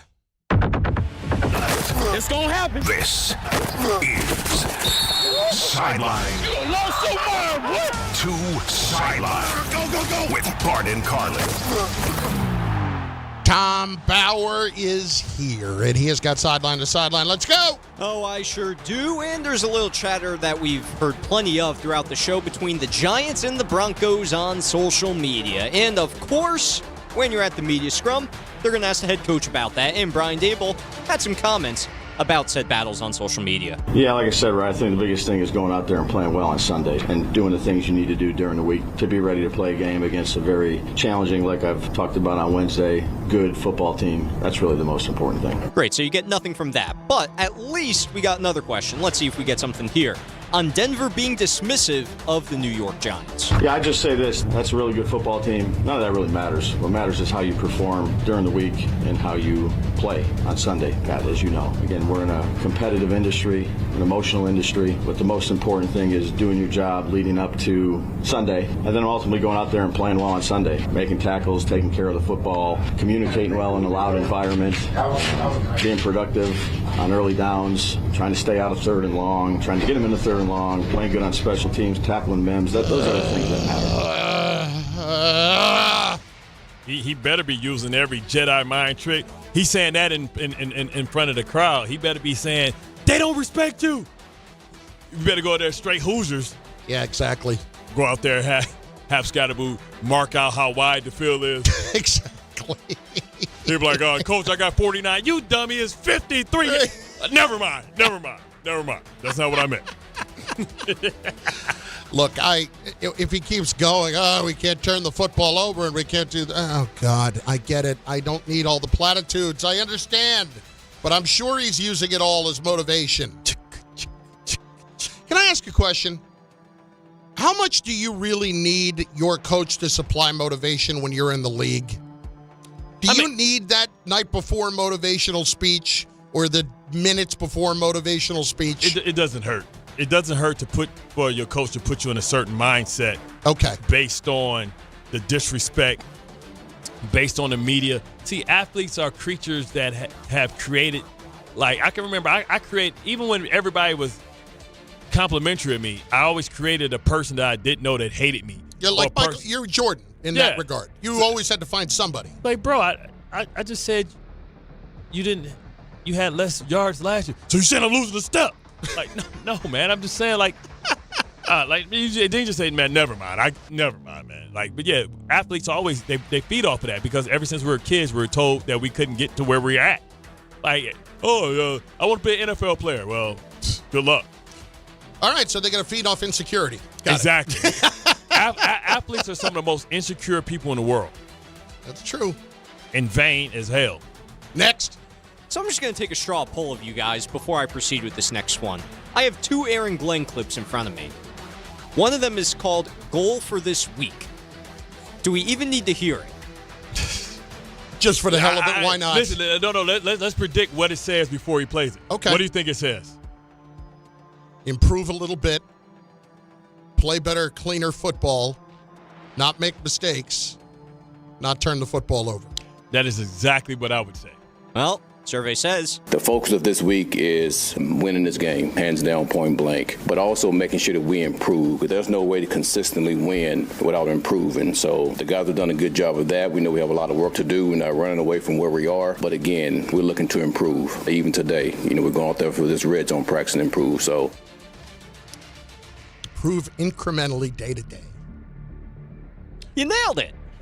I would love to hear somebody say, we played like complete crap. I would like to see us improve 410% from last week. Yeah. And we'll be better. Everything that we've done before this, we need to throw it out. Yeah, we need to do something totally different. Yeah, I don't want to hear about being 3% better than last week. When everybody else getting 50% better. Exactly. If only John Tortorella were their coach, he would be more blunt. We suck. Next. All right, so let's get into some actual around the league news going on right now. We'll start with some trade rumors that are going down in New Orleans. So Alvin Kamara pretty much shot down any sort of trade rumor that could be thrown his way because he said he wants to remain in New Orleans for the rest of his career. Why? He pretty much, well, I'll tell you exactly what he said right now. He said if Mickey Loomis were to come in the room and say, hey, we're trading you, Kamara said he would, let's see. He says, I would go, wow, I can't speak right now. I'm going to go drink a pina colada somewhere. That was Alvin Kamara's In other words, he's saying he'd retire immediately if he got traded? He could be implying that, but I think he's just trying to say, yeah, okay, that's not happening. Yeah, no. Yeah, good luck with retiring and giving that money up. What did old boy Waller said that too. Yeah, and he's playing in the league. And by the way, he's not playing bad. Yeah, that album with Double Wood, he's like, man, you know what? You should bring my ass back, do what I know I can get paid for. What the hell am I thinking? I'd play some of Darren Waller, but I'd better serve the world if we didn't do that. Yeah, I think that's right. Chris Olave also spoke on the rumors, by the way. He acknowledged he knows about them. It's just part of the business. So just a business approach from Chris Olave. Speaking of wide receivers, there are some injury reports I should mention about this coming week. CeeDee Lamb is probable to return against the Commanders per CeeDee Lamb on Sunday. And now for some not-so-great news about wide receivers. I'll just go in order. Garrett Wilson, doubtful, according to Rich Cimini, with his knee injury. As for the Rams, Puka Nacua, out Sunday versus the Jaguars with an ankle injury. And the Commanders have an injury. Terry McLaurin, he's out on Sunday. McLaurin officially out Sunday. Commanders got their issues. And maybe I'm not too bad, not under 8.5. Might be able to hit that number. If you had to guess, real quick, I'm just going to give them to you because I know people love me here talk about my bets. If you had to guess which of the following am I going to be okay to hit this year? Right now, I have got the Commanders under 8.5, and they are sitting on 3 wins. They got Dallas. That's going to be close. Yeah, that could be right on the button because they can win 8 or they can win 10. The Bucks over 9.5, and they're already halfway home. Yeah, you good with the Bucks. Saints under 3.5 wins. They've got 1. They've got 1. That's gonna be tight. That's gonna be tight. Giants under 5.5. They've got 2. That's Dart. I will not be rooting against the Giants for that wager. I envy you, man. And then the Dolphins under 6.5. I've got that one. Dolphins are not winning 7 games. Yeah, no chance. It might be just twice. Next. I got one more for you. This coming from Micah Parsons himself. Bart, I want your thoughts on this because you were a defender at one point in your life. Micah Parsons had a lot to say about one-sided officiating that is currently going on in the NFL, and I'm just going to read you some quotes from the man himself, Micah Parsons. The refs are going to call what they call. All we can do is just hope we get called a fair game. I don't care what fans want sometimes. If your team holds, they should get better tackles, better guards. Don't blame that on us. They won't call offensive pass interference, but they'll call defensive pass interference. And one more thing I will add. This is on offensive players being allowed to get away with hitting defensive players. Yeah. If you're going to say it's about protecting players, then protect all players. Don't just protect one side of the ball. Like, I don't mind guys chipping from the outside, but running backs want to come and hit players while we're engaged with offensive linemen. That's complete BS. That's not good football, not safe football. Did you see last week he got chipped so hard and he stopped. He got hit in the chest like, oh. You can break a rib that way. I've seen guys get that. And that is true. Like, you can't block somebody or cut somebody when they're engaged on the offensive side of the ball. But if, these chips and stuff like that, that's basically a blindside block because you don't see them. So you said you can't crack back. We can't peel back. Like when it's an interception, we can't decleat offensive players. We can't look up the quarterback. It seems like all the things that protect the safety, like talk about, we can't lower and hit with the crown of our helmet, but Scatterboo basically comes in like Bernadette whenever somebody comes to him. That's where I think the big argument is too. Yeah. He comes down and he don't give you anything to hit. He just comes with the top of his helmet like a bull. Like, with that, you got to come and hit him with the uppercut with the bicep to kind of lift him up with that European uppercut that he's having wrestling. You know what I'm saying? You come and catch him, lift his ass up. But, yeah, offense gets away with everything. And, yeah, yesterday, Jalen Ramsey got pushed like crazy by Jamar Chase on that touchdown. He pushed the hell out of him. Cam Scatterboo, English for Dino Bravo. Exactly.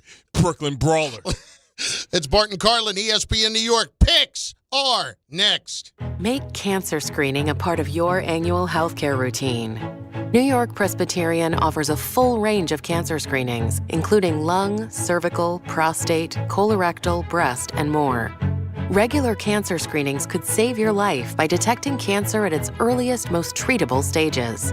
Screenings are available across New York City and Westchester. Learn more at nyp.org/cancer screening. Stay amazing. New York Presbyterian. Finding great candidates to hire can be like, well, trying to find a needle in a haystack. Sure, you can post your job to some job board, but then all you can do is hope the right person comes along, which is why you should try ZipRecruiter for free at ZipRecruiter.com/ESPN. ZipRecruiter doesn't depend on candidates finding you. It finds them for you. Its powerful technology identifies people with the right experience and actively invites them to apply to your job. You get qualified candidates fast. So while other companies might deliver a lot of hay, ZipRecruiter finds you what you're looking for. The needle in the haystack. See why 4 out of 5 employers who post a job on ZipRecruiter get a quality candidate within the first day. ZipRecruiter, the smartest way to hire. And right now, you can try ZipRecruiter for free. That's right, free. At ZipRecruiter.com/ESPN. That's ZipRecruiter.com/ESPN. ZipRecruiter.com/ESPN. D'Agostino & Associates is a legacy firm, and I'm proud to be a part of that legacy. I'm Jenna D'Agostino, and like my father, I fight to get justice for the injured. The hustle and grit of these streets shaped me. I'm John D'Agostino, and from the concrete to the courtroom, I built this injury firm 35 years ago to get accident victims justice. So call my team first, 1-800-BITE-BACK. That's 1-800-248-3222.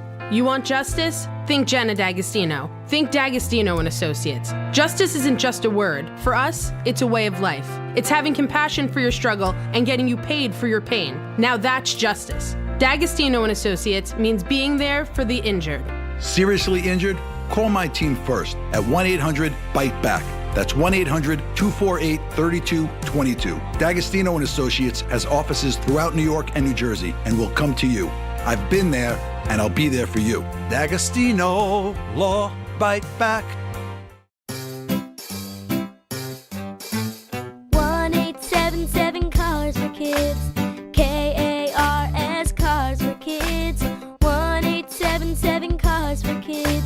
Donate your car today. 1-877 Cars for Kids. Donate your car today. Ready to get rid of that old car? Donate it to Cars for Kids. Call 1-877-CARS-FOR-KIDS to reach a friendly live agent. Donation's super easy, and your car can be picked up as soon as tomorrow. Call us now, 1-877-CARS-FOR-KIDS. That's Cars with a K to donate your car today. 1-877 Cars for Kids. KARS Cars for Kids. 1-877 Cars for Kids. Donate your car today. Did you know you can donate real estate too? Go to carsforkids.org. That's carsforkids.org. They say a full marathon is the ultimate test. For me, it's more than a race. It's a milestone I once thought impossible. Michelle Smallman here, and I'm running my very first marathon in New York City with the support of Gainbridge and Gainbridge Assists powered by Parity. Together, we're empowering girls and women through sports and education, with grants to 32 organizations in 21 states. Every step I take is for the finish line and for the next generation chasing their dreams. Here's to 26.2 miles and a future with no limits. Coach Saban here. On the field or on your walls, coverage matters. That's why I go with Behr Marquee Interior Paint and Primer from the Home Depot. Exceptional hide, advanced stain blocking, and over 1,000 colors to choose from. Behr Marquee delivers one-coat coverage that stands up to real life. One-coat coverage, no overtime. Behr Marquee, only at the Home Depot. How doers get more done. Valid only when tinted to colors from the Behr Marquee Interior One-Coat Hide Collection. In the city that never sleeps and never stops talking sports, ESPN New York is always on. Now you can live and breathe everything New York sports wherever you are. On your radio dial, on the ESPN New York app, and streaming live on YouTube. However you watch or listen, ESPN New York is always on for you. Hear us, stream us, watch us. This is ESPN New York.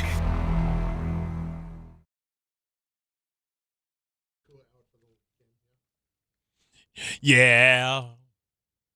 Oh, yeah. Yeah. Yeah. Yeah. Yeah. It's good to see Tom. He's okay. 2, 3, out. Just got paid. Friday night. Party's jumping. Feel all right. Booty shaking. Dancing to the beat. Oh, yeah. Oh, thank you for the Giants saving my show. I don't know if I flow. I feel good. You should too. Go ahead and do what you want to do. Let's go, Giants. Save our show. Let's go, Blue.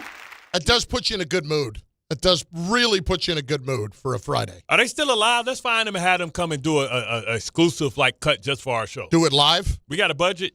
No. Oh, never mind. Good call. Bart and Carlin, ESPN New York, and on the ESPN New York app. It is time for some NFL picks. Now, Bart did not take part last week because he was across the pond. Did your record go down or go up? Mine barely went up. Oh, okay. Barely went up. I was sitting at 5-10 last week. Okay. And I'm now 7-11 because I went 2-1. So do you want me to choose 2 more games than you choose? You don't have to. Okay. I think we just go on winning percentage. Winning percentage? Okay, yeah. perfect. And then you last week were 6-9, but going into last week. Meaning, I'm 6-9? Yeah, you were bad, just like I was. But you were just a little bit better. But I'm getting close to 500? Ish. Ish. If I was baseball, I'd be good. Let's not get crazy here. Game 1. That will have the Giants visiting the Broncos. That game is Denver minus 7.5, and that game is at 4 o'clock on Sunday. Bart Scott, who you got? I got to go with the Denver Broncos. Their defense is just suffocating, and I think Sean Payton at home, until the Giants show me that they can take the road on the show on the road, this is tough. This is a tough, ugly, grinded out game, which gives the Giants a chance. But I just think the Broncos are one of the upper echelon defensive units in the league, and that always plays well. At some point, Dart has to look like a rookie. I wouldn't disagree with the thought that Dart has to look like a rookie at some point. And if it's ever going to happen, it's going to be this week. But I do have to look at the fact that Denver did all the traveling that they did, and now they just got back home this past week. So I'll play that into a role, too. So it's 7.5 points. I will say that the Giants will keep it within a touchdown at the end of the game, but ultimately I think Denver wins. But I got the Giants to cover. So Giants plus 7.5. You're going Denver minus 7.5. So even if they lose, you win. If they lose by less than a touchdown. My point. That's all. All right, game 2. Panthers, Jets. Carolina minus 1.5. The spread has gone down. It was Carolina minus 2.5. We've got Jet money coming in. Bart Scott, Carolina and the Jets. You are scowling just at the thought of the game, and you've got to work post-game afterward and pregame before. Because Rico's been doing his thing. Will Aaron Glenn become so tied and so set in his ways about being able to say, you know what, Tyrod, go in if it goes bad? Will he say, listen, we just need a win, and that win means that Justin Fields has to get benched in the second, third quarter if he's not playing well, seeing the field well? Will he do that? That I don't know. That's what I'm nervous about. So with that being said, Rico Dowdle's 256 yards over the last couple weeks. I got to go with the Panthers, man. Yeah, so do I. I kind of love the Panthers this week. Nothing against the Jets. I'm sure it'll be close enough. I'm just trying to win. Yeah, and I'm sure that the Jets are going to keep it close, but I think the Panthers get a road win this week. And you know what?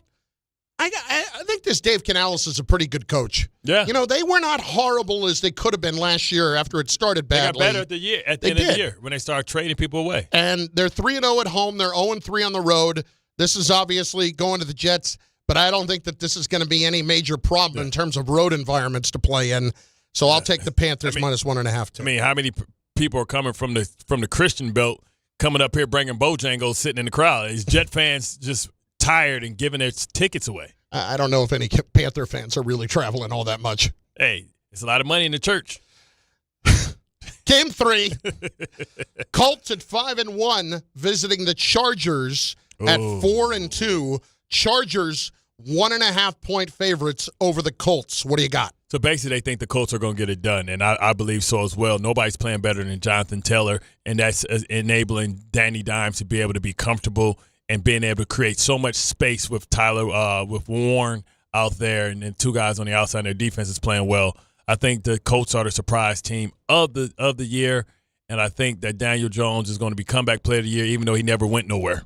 Listen, I'm very high on the Colts as well, but their defense I still got questions about. Yeah. And so for that reason, I'm going to take the Chargers this week because it's only -1.5. I'm just nervous about who's running the ball for the Chargers. I know, but they have a good enough quarterback where they should still be able to navigate that. Okay. Like if you don't have your star running back, and they don't, listen, Hampton's out. Obviously, Harris is hurt. They're always hurt. It's a problem. But I don't look at that as being the defining thing for them. If Herbert was out, I'd obviously have a much bigger issue. They're just waiting for a Brees? Yeah. If Brees Hall was a Charger, look out, Jack. That would be a hell of a move. I got the Chargers -1.5. So you're taking the Colts +1.5. You're taking the Carolina Panthers -1.5. And you are taking the Denver Broncos -7.5. I am taking the Chargers -1.5. I am taking the Panthers -1.5 and the Giants +7.5. Those are your picks. The Michael Kay Show is up next right here on ESPN New York, followed by Don, Hahn, and Rosenberg. Subscribe to the ESPN New York YouTube page and lock in on the ESPN New York app. Bet365 is paying out before the final whistle. Check out Bet365.